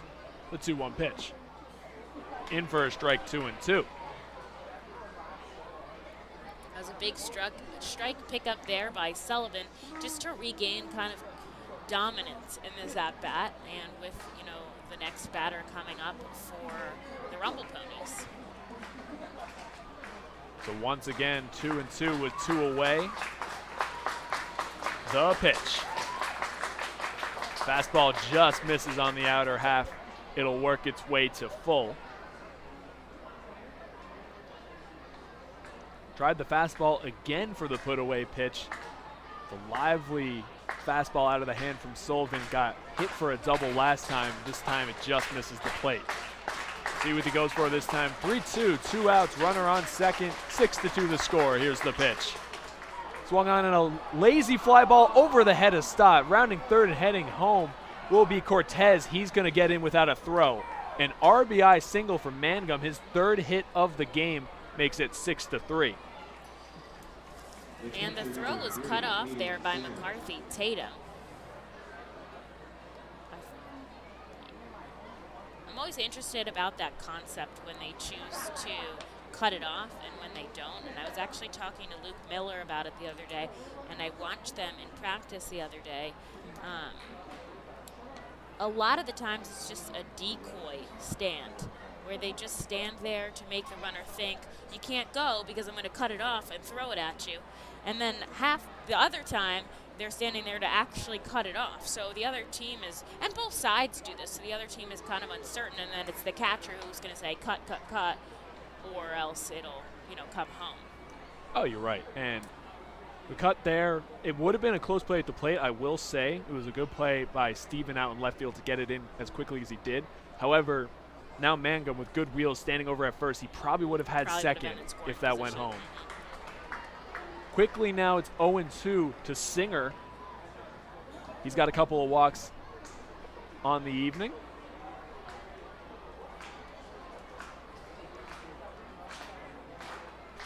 Just 6 RBIs on the season for the catcher. The 0-2 pitch. Runner is going. This one is sent foul. So just a little bit of track practice for Mangum. And suddenly Singer kind of becomes the starting catcher here, with Mayer getting that last-minute call up to help out in Syracuse, and Ortega just being added to the roster yesterday. I wonder how that feels, kind of being thrown into that position. I'm sure, obviously, he's probably grateful for the starts. Oh, yeah. But maybe a little bit, shaky up there today. The 0-2 once again. Fastball in for strike 3. Sullivan gets the punch out, however, gives up 2 runs in the process. 2 runs on 2 hits and 1 runner left on. We're going to stretch here at FirstEnergy Stadium. The award-winning Reading Hospital Tower Health Character Pool Party provides an unforgettable night out with your family and friends. Enjoy a baseball game while swimming in the 87-degree heated pool directly behind the right field home run wall. Plus 2.5 hours of all-you-can-eat buffet and photos and autographs with the crazy hot dog vendor and the Fightin' Phil's mascot band. Regular game tickets are $30 per person for groups of 20 or more. Give us a call today at 610-370-BALL. T-Mobile is the leader in 5G coverage and speed. No one else covers more Americans with the fastest 5G. The R-Phils are proud to introduce T-Mobile as the title sponsor of our Plaza stage. Fightin' Phil's fans can continue to expect great performances on game days and non-game days. The T-Mobile stage is home to great bands, such as the Truest Fightin's mascot band and many others. It will also continue to house great musical performances during the off-season. Unlike any other area at FirstEnergy Stadium, the Stadium 61 Dugout Suite puts you at the closest seat to the action on field, located just feet away from the diamond on the first base side. With covered seating, ability and motion accessible seating, and the most unique view around, your group will thank you over and over again for a one-of-a-kind experience. Tickets for the Dugout Suite are $27 and include options to add food or drink packages. All right, Fightin's Phil's fans, after the 7th inning stretch, we head into the bottom of the 7th inning. The Fightins retaining a 6-3 lead, and I have a very special guest with me on the air, as most of you might recognize Steve Carlton. Steve, thanks for joining us. Good to be here, Emily. Thank you. Nice night for it. Oh my Once gosh. the sun went down, it was, a perfect we were on the night first for base side. It was hot over there. It was hot, yeah. Well, you should have been here for some of the 90-degree days. Then it got really hot in Pennsylvania. Does it get like that out in Colorado, or not as much? A little bit, but it's a dry heat, as they say. Oh, it's different out there. Yeah, Sure. yeah. We can get to 90s. It's hot, but it's not muggy hot. What made you choose Colorado, coming out of Florida and then playing all these different spots? Well, I never skied while I was playing, obviously. There's things you couldn't do in your contract. And I was riding motorcycles in Florida, got run off the road, so I said it's time to move, you know. Oh my gosh. I didn't get hurt, but I said because they don't see it down there, if you know what I mean. Yeah, I bet. That's But mainly I wanted to ski and just ride motorcycles in the mountains. A lot of motorcycles come to the mountains in the summertime. Oh, that's awesome. Yeah. You ski now? There's more thing on my list I don't do than what I do. I go to the gym, I go to lunch, I go home. There you go. No motorcycling anymore? No, I don't know, because everybody's texting now. Oh, gosh, yeah, you got to be careful for sure. I don't ski anymore, and no, I don't golf anymore. unless they ask me to golf. And then you got to do it. Yeah. I just had my shoulder replaced, so. Okay, so you got to be careful. I haven't tested it yet as far as how much torque it can take, you know. For sure. Well, here we are in the bottom of the 7th inning, and it is Sal Gazzo who comes in to pinch hit for the pitcher. 2 balls and 2 strikes. Now Gazzo just joining the roster the other day. Getting a pinch hit yesterday. The crowd very loud here at the ballpark. And here's the offering from Campos. Gazzo breaks his bat, but it's right back to the pitcher. They'll toss it over to first, and that's out number 1. So I hear that you were in town doing a baseball camp in Pottstown the other day. How was that? Well, I'm doing weekend to weekend, so they're filling up the weekdays until we get to the week. I'm doing a motorcycle. Oh, you got rally. another one coming up. Yeah, we got another clinic coming up. We did one at Pottsville, right? Pottsville? Yes, Pottsville. Yep. Yeah, they got some good arms. There's one guy I'm going to give a report to the Philly scout to go look at. That's awesome. He was good. Yeah, they got some good arms. That's great to hear. Some local guys. Yeah, we're doing that. We're all over the map, though, you know. So. Yeah, I bet. Do you like doing like camps and clinics like that? It's enjoyable. I like teaching because I catch these kids early, and change them to a healthier way to throw. I teach throwing more than pitching. So. Train them before they get into a groove. Yeah, of the wrong because there's thing. some bad habits out there.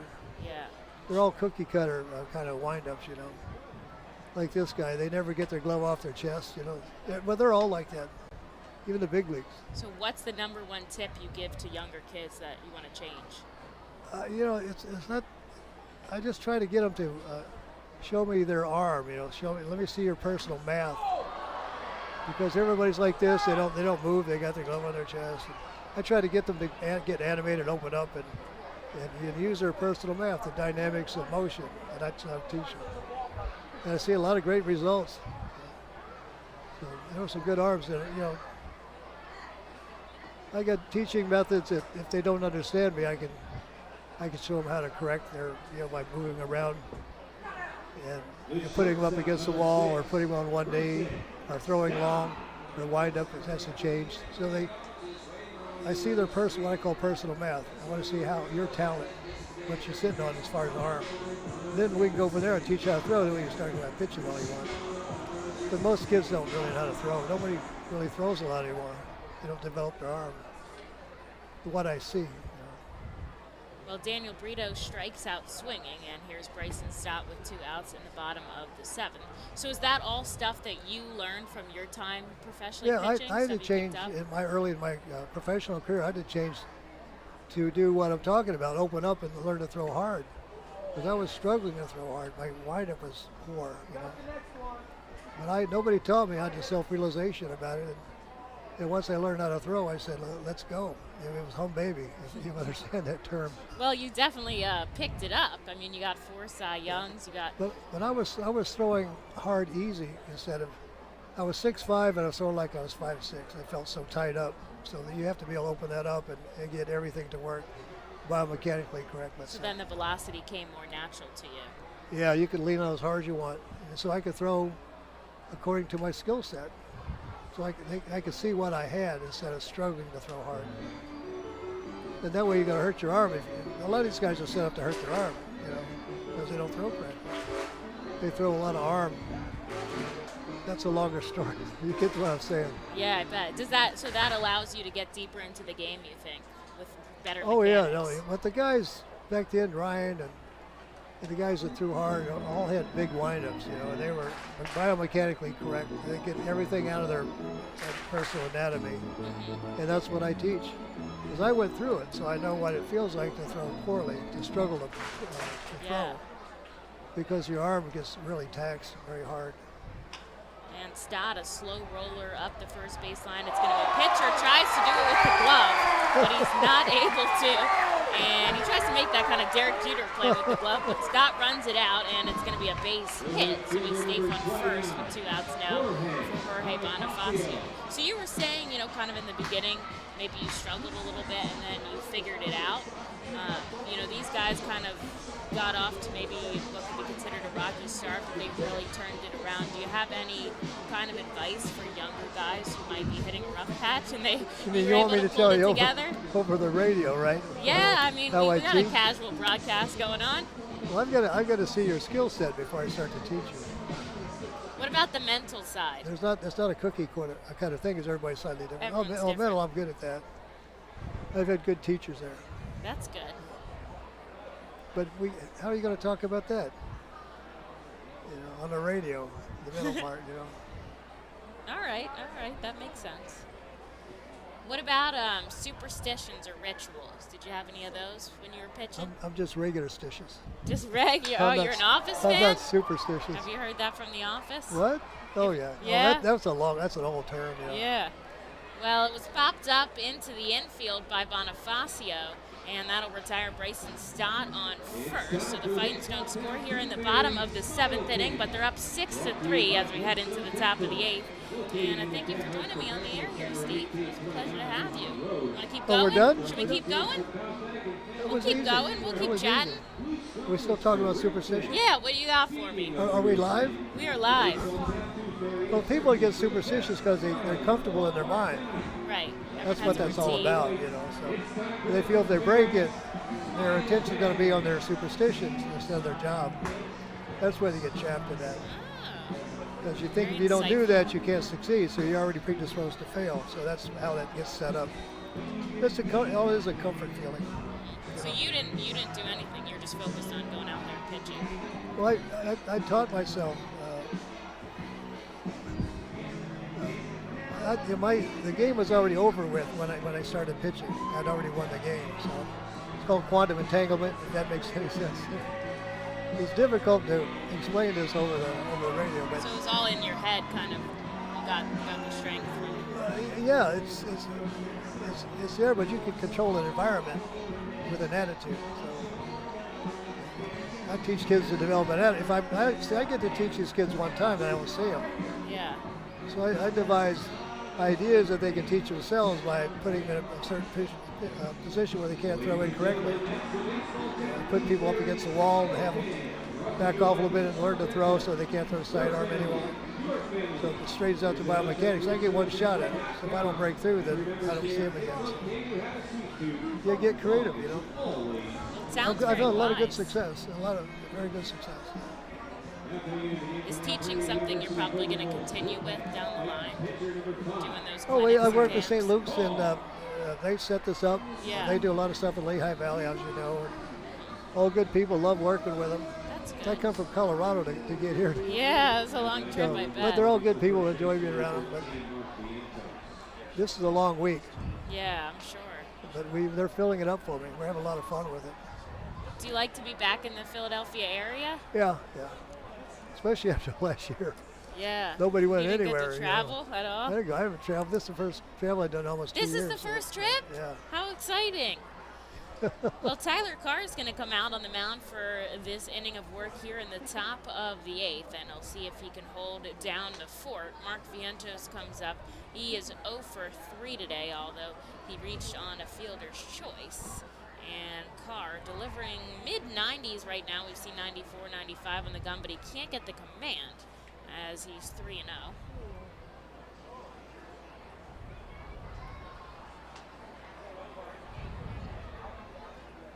And he'll come home with the pitch. He gets the strike called downstairs, and it's 3 ball, 1 strike. What about the nickname Lefty? Is that just because you're left-handed, or is there something more there? I think you can figure that out, right? That's just it? Yeah. I was tagged with that when I was a pool boy in North Miami on the beach. Gosh. My boss tagged me with lefty, which is it's an obvious deal, right? Yeah. But I'm mostly right-handed, but Do you consider yourself ambidextrous? Pretty close, yeah. Pretty close. And Carr will walk him. A lot of boos in the crowd right now. They do not agree with that call. And he worked the count there to Vientos, but he's going to head down to first, and there'll be a runner on with nobody out here for Wagner LaGrange. Reached on an error and a base hit back in the 6th. This pitcher's biomechanically incorrect to have really good control. You can tell why he started the backside of his windup. See his arm go way behind him? Yes. See that right there? It's not in a very good slot to throw consistent strikes. Would you want his slot to be up closer? Well, he's got a long way to travel to get it back online. That's the point. And that little release point is not very big, so you got to be able to see that arm go way back. Yeah, it's kind of coming out on 45 Well, I mean, degree it's angle. very difficult to rotate and get that back online to throw a strike down here, because the release point's so small. It's not as big as a baseball. So he just wiggles away from that, so he control here is not going to be very good. Well, a base hit now off of LaGrange up the middle, and he heads to first. Vientos on to second, and there's 2 on with nobody out. But most of the pitchers have been pretty good, you know. But it's a biomechanical thing. You can see that. If you understand what's going on there, you see his arm way back here on the first base side. Then he has to get it back online to throw down this line. So he has to change the lines radically. See his arm go way back there? I see what you're saying. Yeah, I do. It's difficult. You can do it, but it's a predisposition, let's say. Your wiggle room is a lot less when you throw like that. Because when you go to throw, that the ball is releasing from an area that allows you to have control. And fouling it back into the stand is Quinn Brody, who comes in to pinch hit here for Campos. So we'll have a pitching change in the next half inning. Well, I guess they got to start teaching more about like biomechanics when they're bringing these kids up. Well, they're taught that, but. And this could be a double play. 4, 6, 3, and the Fightin Phils get 2. And a big pickup there for Tyler Carr as he gets Brody to ground into the double play. Vientos over to third. So they do have a runner in scoring position for Yoel Romero. And there's 2 outs now, so kind of a different setup for Carr. And we'll see what he does, though, with a runner on third. The Fightin's still up by 3. So you don't have a TV at all? No TV? You don't watch any ball games? I unplugged my TV 15 years ago. And this one, a bullet by Romero, and it just ropes foul, says Moore over at third. And an intense crowd here at FirstEnergy Stadium. I was wondering if we're going to have any Mets fans tonight, but it seems like it's all Philly fans. Well, right on the edge of New York fans. Yeah, we could definitely get a couple trickle in. This whole area, because they have a lot of storage in this area, so it goes from Philly, the back way into New York. So there's fans in the area.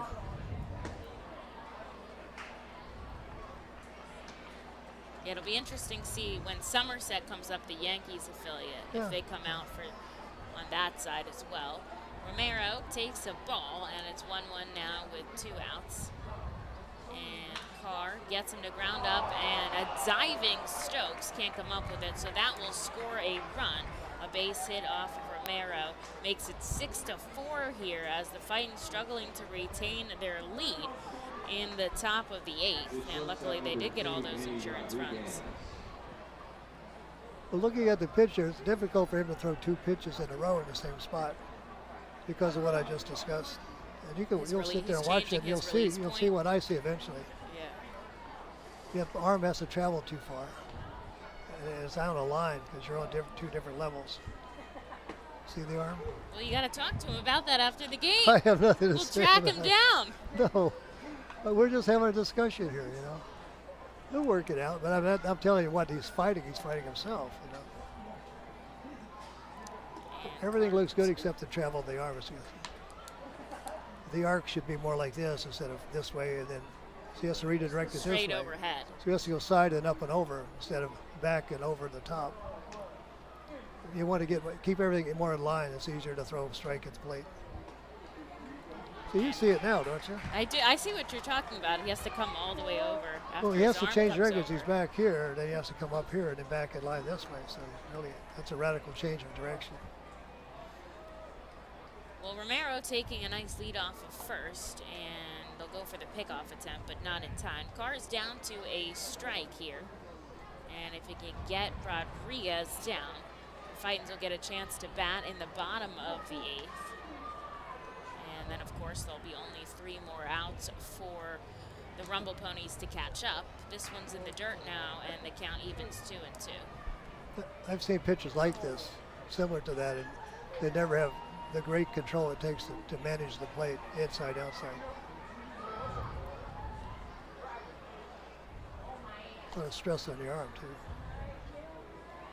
And Carr sends one home, and he jams him up inside, and it smacks him in the hand, it looks like. So he'll walk it down to first, and there'll be 2 runners on, and now with 2 outs as Rodriguez is hit by a pitch on the inside. And it looked like he's got his hand, although he seems all right, shaking it off and jogging down to first. And now manager Sean Williams is going to come out. There is someone warming up in the bullpen. And the entire infield coming in as well. They're going to have a powwow. Yeah, they've got everyone. They're going to talk about wedding gifts like Major League. And they're going to take Tyler Carr out of the game. So that will do it, as someone's going to come in from the bullpen. Not a lot of warming up over there. And we'll see who they send along. And they still got to tech Tyler Carr for substances. They're taking him out for giving up hits. And they still got to make sure he wasn't, if he was using the stuff, I hope he wasn't using the stuff there. Stop the bleeding.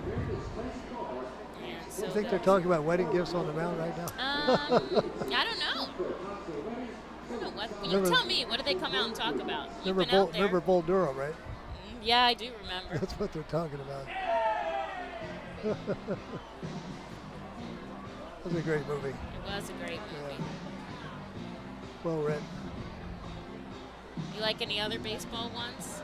Major League, yeah. Major League, yeah. Most of them are good. Major League Charlie Sheen. Good. Yeah. I've been around Charlie Sheen a little bit, that cornfield thing we do every year yeah. in Iowa. Are you going this year? No, they stopped, I think, because of the virus and stuff. Oh, okay, it's not going to happen. He's a maniac, by the way. Really? Funny guy, yeah, he's a maniac. Yeah, you could probably figure that out, though. Oh, yeah, especially after Major League, for sure. He's a funny guy.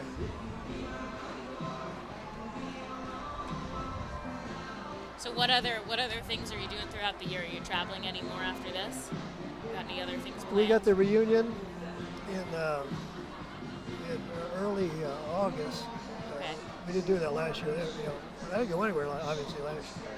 Then the Hall of Fame is going to not be in July, it's going to be in September. I saw that they pushed that back. They're going to go back to, we're going to do a virtual, and they decided to have it there, but I don't think the fans are going to be allowed to come in there, but the players will be there.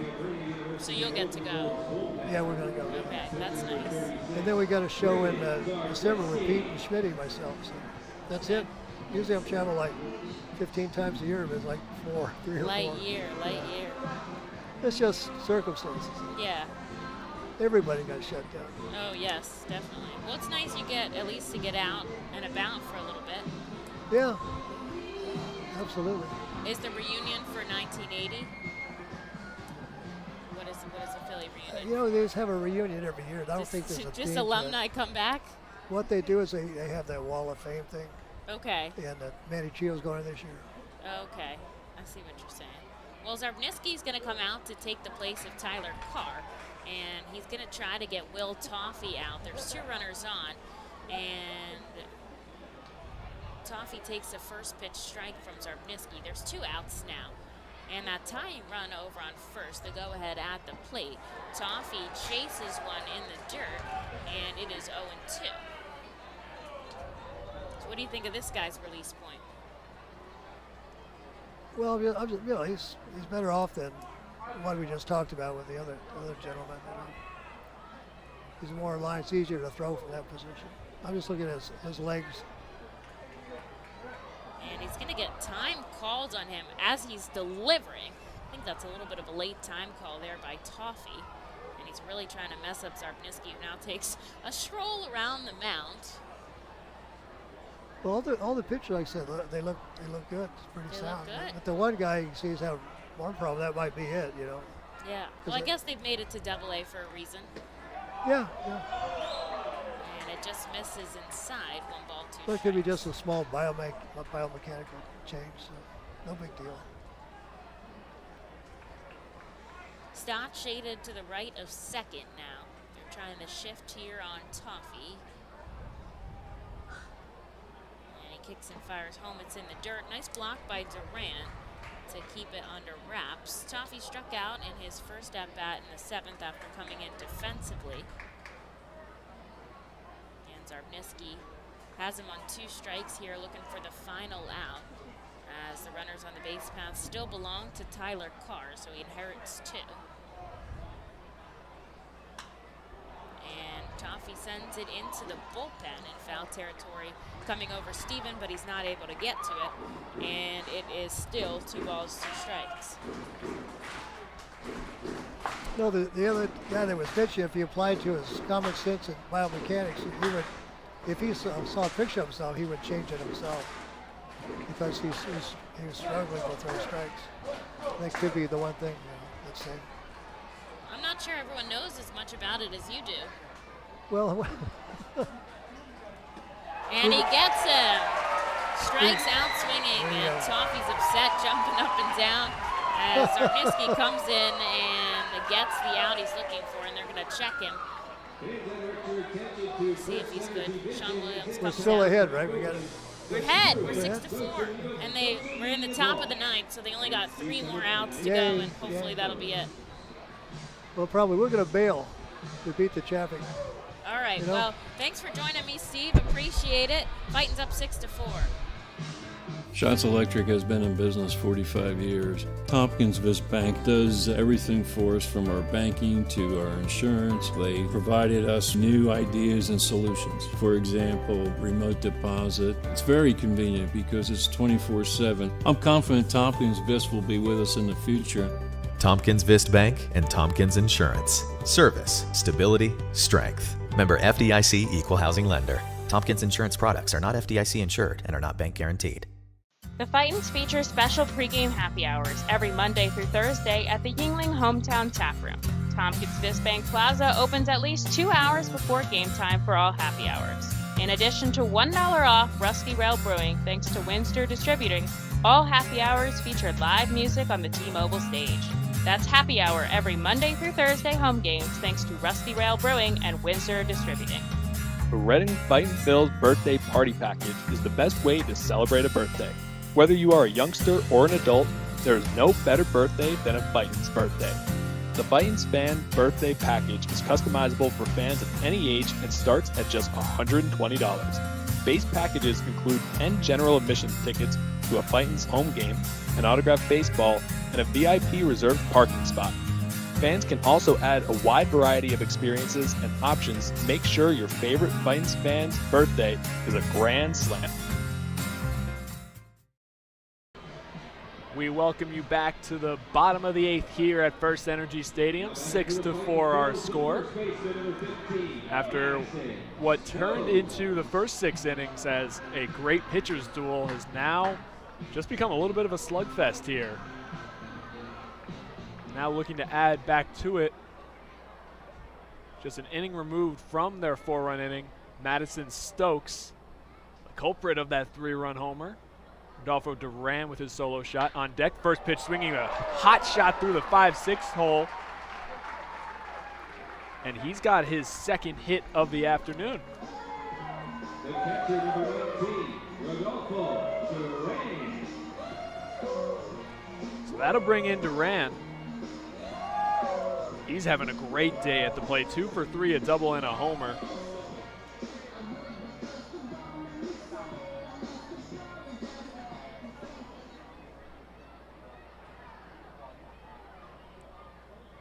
Belt high set for Zangi, who will throw a pickoff attempt.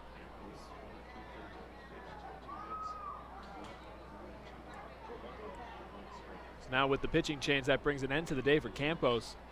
Finishes with the line 1 2/3 innings pitched, 2 hits, 1 earned run, 1 walk, 1 strikeout, and the home run allowed. That breaking ball breaks out of the zone. 1-0.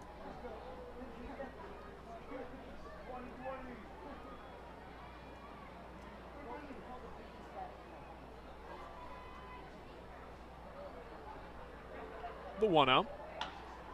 Chopper over to third base, having to go back, and now he'll throw it on to second. In time, they're going to call him safe. Looked like it came out of the glove of Carpio on the transfer. However, they are going to call it safe, and we'll see what they score that. But as of now, Stokes and Duran on second and first. It was a ground ball to third baseman Romero. He throws it over the short way to Carpio. Carpio catches the ball with a bang-bang play for Stokes sliding into second base. Comes out of the mitt when he tries to turn it. We're going to call that a fielder's choice, throwing over to second, and an error on the second baseman Carpio after losing it. A quick discussion comes about from the manager of the Rumble Ponies, and now just like that, Logan Landon digs in, nobody out, 2-run ball game.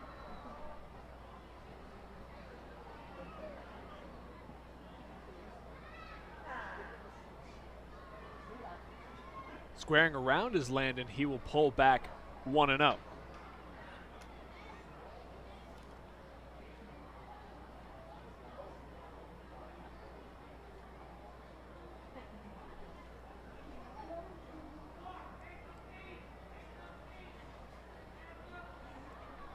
Joe Zangi kicks and fires. Big swing and a miss from Landon. He's not bunting now. 1-1 the count.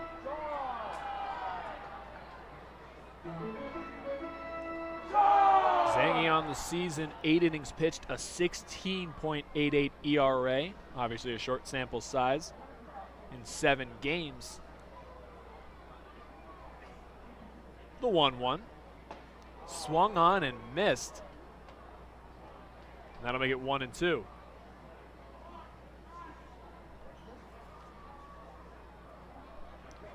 I want to thank St. Luke's Sports Medicine for having Steve Carlton out to the ballpark tonight. Just had a great interview with Emily. Kicks and fires on the 1-2 pitch. Swung on and missed in the dirt. He starts to trot over to first, but unable to work over there. Landon in his first start with the R-Phils goes 0 for 4, depending on if he gets another at-bat. So that'll bring in McCarthy Tatum, 2 on and 1 away. Tatum 0 for 2 on the day. He did walk in his last at-bat. Worked a good count, 3-2. 8 pitches, I want to say, for his lone trip on to first base. High fastball up and out of the zone, 1-0.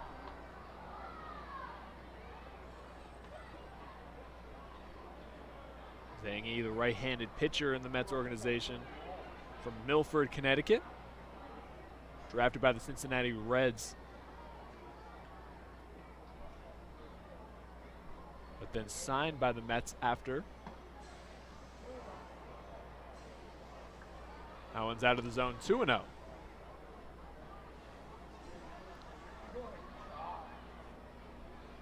Ten ribbies on the year for Tatum. 6 homers, 6 doubles for his 22 hits. This could be needed insurance heading into the 9th. Big swing and a miss, 2-1 now. Nobody warming in the R-Phils bullpen, so it looks like it'll be Zarbniski. 2-run game, 6-4 our score. Tatum with a chance to make it a non-save opportunity. The 2-1. High fly ball to center field. Heading back is Mangum. He's going to run out of real estate off the top of the wall. 1 run is in. Here comes number 2. Tatum still has it in the center field. Tatum gets over to third, a 2 RBI triple. That'll make it 8-4. Tatum delivers some much needed insurance. I feel like he really wanted to come home, too. Yeah, he and did. He was just held up by Sean Williams. That took a bad hop on the wall for Magnum out there. He just did not play that well, and it bounced off those wall pads. That's a tough part about playing in a visitor's park. You don't know how to feel that. He tried to make the catch. He thought he would have enough room. That one hit the very top of the wall out in straightaway center. Ricocheted off. I was actually a little surprised that by the time that Tatum was rounding second, heading into third, the ball was still in deep center field. He was calling it. He was. That'll make the score 8-4. Here's Josh Steven. Infield is in. First pitch is in for a strike. Just like that, Zarbniski, if he comes out, won't be a save opportunity initially, but now looking for more insurance. Big at-bat for Tatum there. 2 RBI triple. The 0-1. High fly ball into foul ground. Heading over is the third baseman, Toffee. He will make the play in foul ground. 2 away.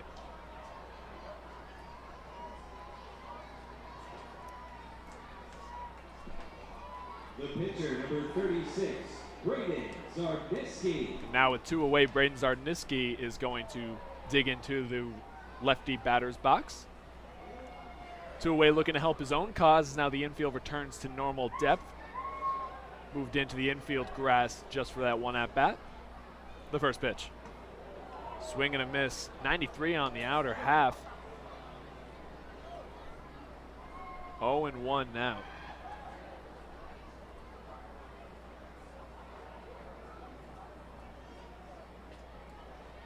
Kicks and fires. Tries to go inside with the fastball. 1-1.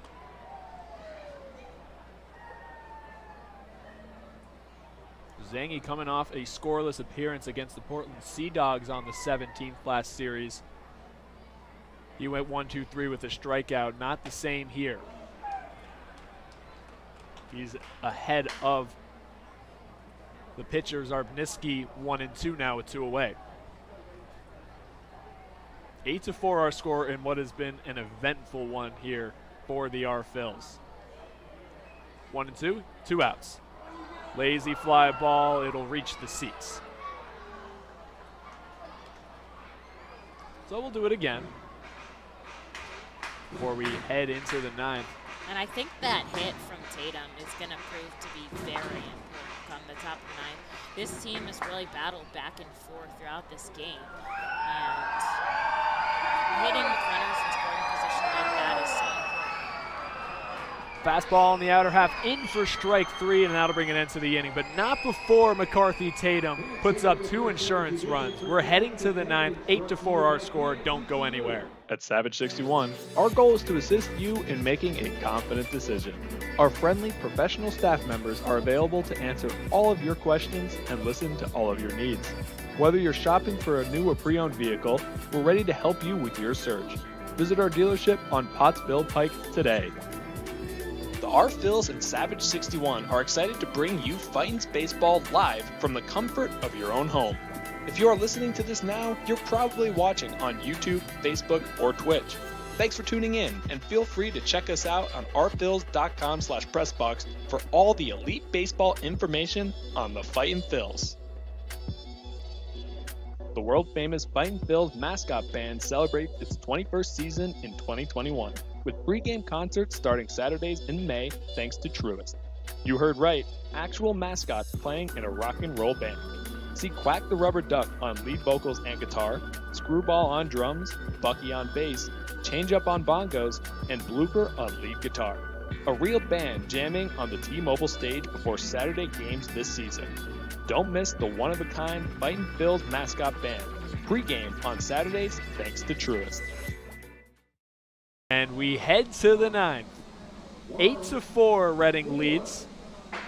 And Zarbniski coming back out after coming in midway through the 8th inning. And as Emily was saying before, a huge moment for McCarthy Tatum to get that 2 RBI triple, to get that insurance as the bullpen for Reading has given up a run in the last 2 innings. Feels like forever ago we were in a pitcher's duel 2-1 as the matchup between Hendrickson and Miller was one to watch, but we are very removed from that. You're a attendance today at the ballpark presented by PSECU Federal Credit Union, the largest credit union in Pennsylvania. 7,051 people here on a Wednesday night. Pretty solid fans in the ballpark. And you know what? A lot of them stayed out for this entire game, which you love to see. I mean, it's really been action-packed until the end, so you definitely didn't want to walk out on anyone early, but this one early for you. A Wednesday night, 7,000 fans. They have added to the intensity of this game. They have been in it from the first pitch to this first pitch to Cortez, which is in for a strike. Fightin Phil's 8 runs on 9 hits, 2 errors in the field. Rumble Ponies 4 runs on 8 hits and 1 error in the field. The 0-1. Fastball in for a strike quickly now, 0-2. There's someone warming up in the Fightin's bullpen. Looks like Jacob Hernandez, just in case. And the Rumble Ponies have someone as well. You never know. It is a tough part of the order. 0-2, grounded foul. As 1, 2, and 3 coming up. Cortez, Mangum, and Singer. And Cortez beat the shift the last time. And they're going to try it again with 3 infielders to the right of second. And beat the shift by ripping a double. The 0-2. Slow roller over to the first baseman. He's going to flip it over to Zarbniski covering and record the out. So Stokes goes to Zarbniski for the 3-1 ground out. And the Arphils are 2 away with Mangum coming to the plate.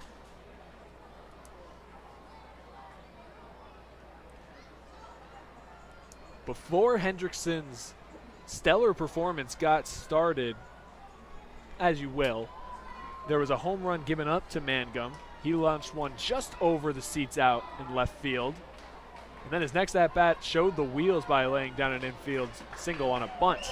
He swings at the first pitch, his second at-bat of the day from the left side after going 2 for 3 as a righty. He's got a 3-hit game.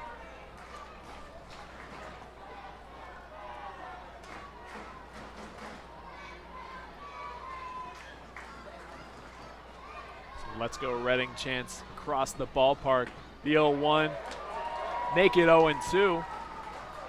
Zarbniski has been strong ever since coming into this one.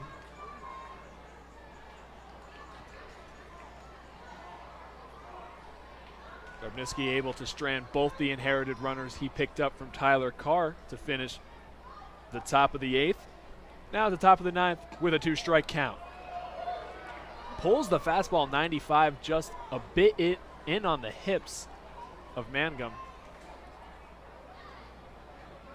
That'll make it 1-2 with 1 away.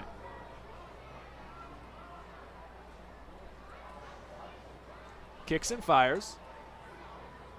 Just misses 2-2.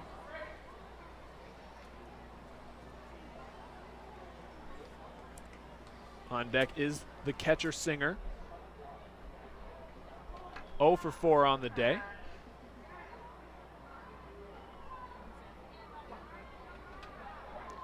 Two, 1 away. Here's the pitch. Fouled straight back. We'll do it again.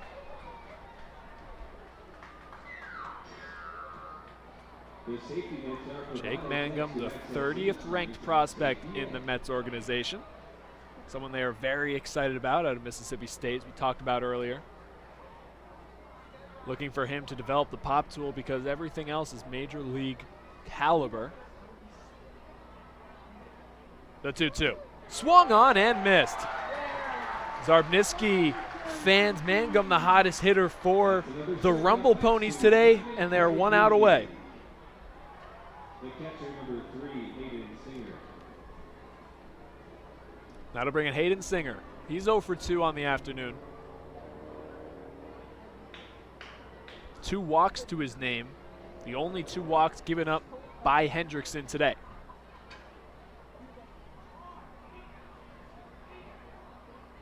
The order of pitchers: Hendrickson, Sullivan, Carr, Zarbniski. The first pitch just misses, 1-0. Thank you for listening to us today. Emily Messina and now Tyler Small And we thank Steve Carlton for coming on once again. The 1-0. Swung and fouled back, 1-1. 8-4, Reading leads. Not a save opportunity for Zarbniski, thanks to the 2 RBI triple from McCarthy Tatum.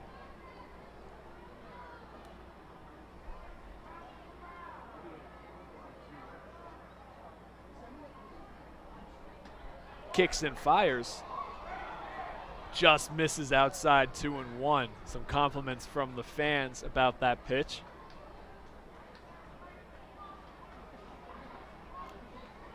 Singer, we mentioned earlier, now taking over the starting catching role most likely.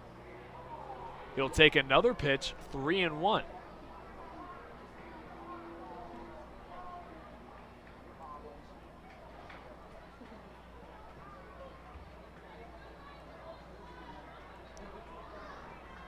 Got a hitter's count here in a 4-run ball game. The 3-1 pitch. In the dirt, ball 4.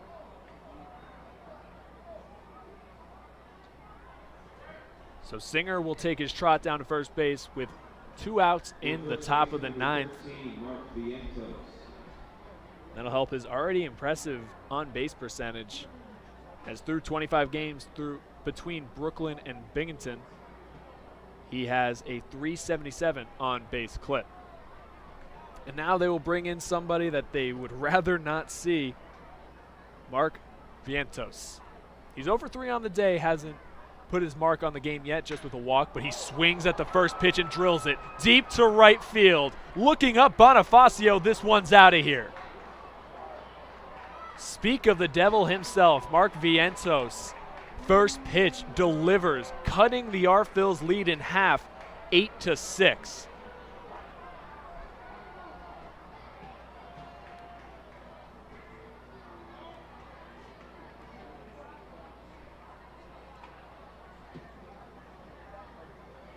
The right fielder, number 8, Wagner LaGrange.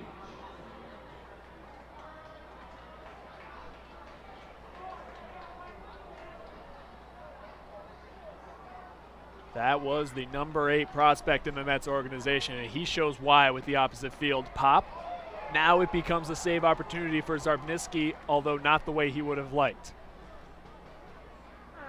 Wagner LaGrange now digging in. Takes the first pitch for a strike, 0-1. LaGrange having a 2 for day, 2 for 4. Takes a breaking ball now, 0-2. And the Rumble Ponies are down to their final strike. The crowd getting back into it. A pair of singles on the day for him so far, and you can hear through the mic there. Everybody up, says a fan. 0-2, 2 outs, swung on, fouled away.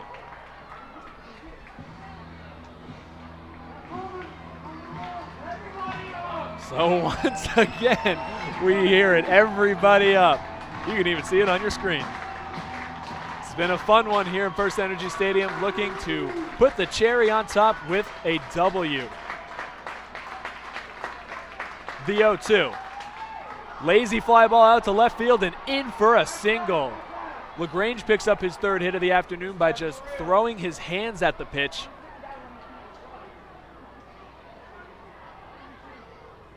And that is going to bring in what would be the pitcher slot after a defensive shift for the first pitching change of the day.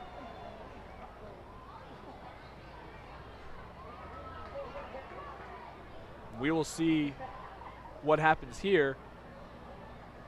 Brad Bergeson, the pitching coach for the R-Phils, coming out to talk with Zarbniski as he feels he was just robbed from picking up the save on that last pitch. Broke off a great slider. And now picking up his 3rd consecutive single in as many at-bats.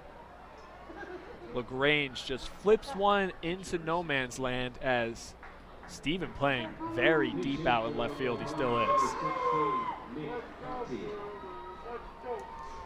So now that'll be a pinch hitter. Coming off the bench is, I believe that is Nick Meyer, the catcher, wearing number 16. I'll get you an exact number because there were some roster moves that came about.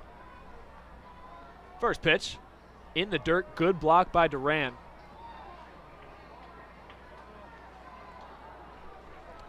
One and 0. The Rumble Ponies, Nick Conti, excuse me, just getting called up. His first double-A at bat. The 1-0. In for a strike, 1-1. How about it, kid? Conti getting his first at bat, looking for his first hit as a Rumble Pony, with a chance to keep this one alive. He represents the tying run. 1-1, 2 away.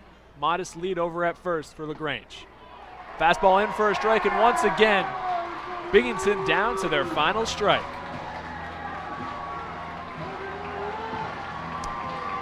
The order is called once again, everybody up in FirstEnergy Stadium. 7,000 strong thanks to PSECU. 1-2, 2 away. The pitch, swung on and missed. Foul tip into the glove. Rodolfo Duran holds on, and the R-Phils hold on to this one. 8-6 our final. It was a thriller here at FirstEnergy Stadium. We're going to take a quick break here, and I'll wrap this game up for you as best as I can, but that may be difficult. 8-6 the R-Phils win. Don't go anywhere. Baseball Town Charities is a non-profit 501c3 charitable organization founded to keep baseball alive in Reading, so youngsters can benefit from the many life lessons the game teaches. Baseball Town Charities currently supports kids and adults with mental and physical disabilities throughout the Baseball Dream League. Baseball Town Charity also supports inner-city baseball development through the Rip It for Life program, which provides growth both on and off the baseball field. For more information, please visit baseballtown.org.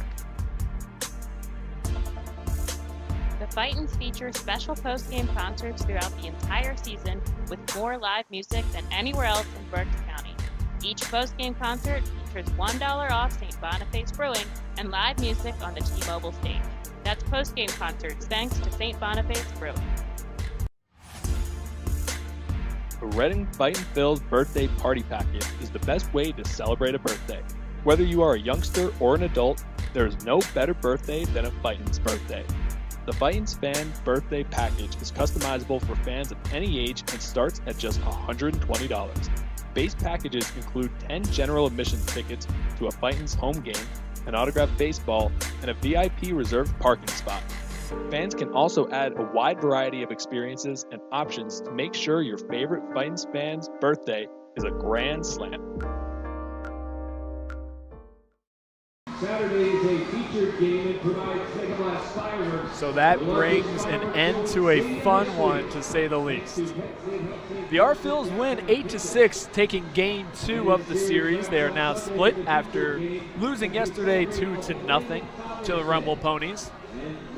And a lot happened, despite it only being 2 hours, 47 minutes we talked about in here. It did not feel like a long one, even though it was jam-packed with plenty of action. I'll take you through it real quick. Leading off the game quickly, the number 2 batter against Hendrickson, Jake Mangum, launched his second homer of the season for a solo shot with 1 out, nobody on, and it'll make it 1-0. Then we head to the bottom half. Miller on the mound, just his 4th start in Double-A. Bryson Stott delivers a 2-run shot after Daniel Brito led off the game with a double. But then after that, it was 11 straight retired for the right-hander. And very similar nature. They both finished with 4 hits given up over 6 innings pitched. But it got rough in the end for Miller. Madison Stokes homered on a fly ball to left center field. Brito and Bonifacio scored on the 3-run shot. That broke it open a little bit at the time for a 5-1 game. Rodolfo Duran homered afterwards, making it 6-1, and it looked like the R-Phils were in pretty complete control. Then we flash forward as the game turned to the bullpens. Carlos Cortez doubled on a fly ball to center field, his 16th of the season. That one brought in 1, it would make it 6-2, and then 6-3 as Mangum singled on a fly ball to Josh Stephen, cutting the lead in half there. Then it became a 2-run game as Yoel Romero singled on a ground ball to the right fielder. Mark Vientas scored 6-4 our score, and then came in Braden Zarbniski. He got out of a 2-on, 1-out jam, 2-on, 2-out jam. And then for a little bit of insurance afterwards, which wound up being the difference in this one, McCarthy Tatum tripled to the deepest part of the park, straight away center field, just a couple feet away from it being a homer. Instead, a 2 RBI triple that very well could have become an inside the Parker. However, playing it safe, getting the 2 runs, which wound up being huge because Mark Vientos homered on a fly ball to right field, his 9th of the season, to bring in 2 off Zarbniski. 8-6 our score became a save opportunity, and Zarbniski finished the job accordingly. So that finished this one. Winning pitcher today is Hendrickson. He picks up his 2nd win in 3 starts since being called up. He had a great game. 6 innings pitched, 4 hits, 1 run. It was earned. 2 walks to 5 strikeouts and a home run allowed for the only run.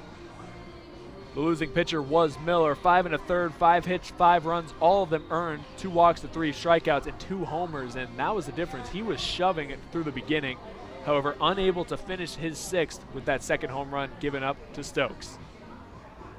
Sullivan came out next. He pitched an inning and gave up 2 runs, 2 strikeouts to 1 walk on 2 hits.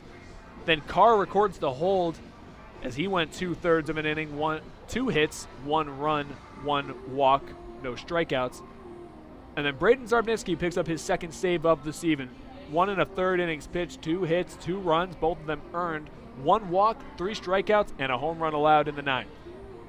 Came with 2 outs in the inning, but the R-Phils able to win this one. That'll bring their record up to 16-28. They are still 4th in the AA Northeast Division, as the Binghamton Rumble Ponies fall to 13-29. So that's going to do it for us today. We'll be here same time tomorrow. Don't want to see you anywhere else. For Emily Messina, Tyler Small, and everyone here with the Red and Fightin' Phils, we want to thank you for joining us today and hope you have a great rest of your night.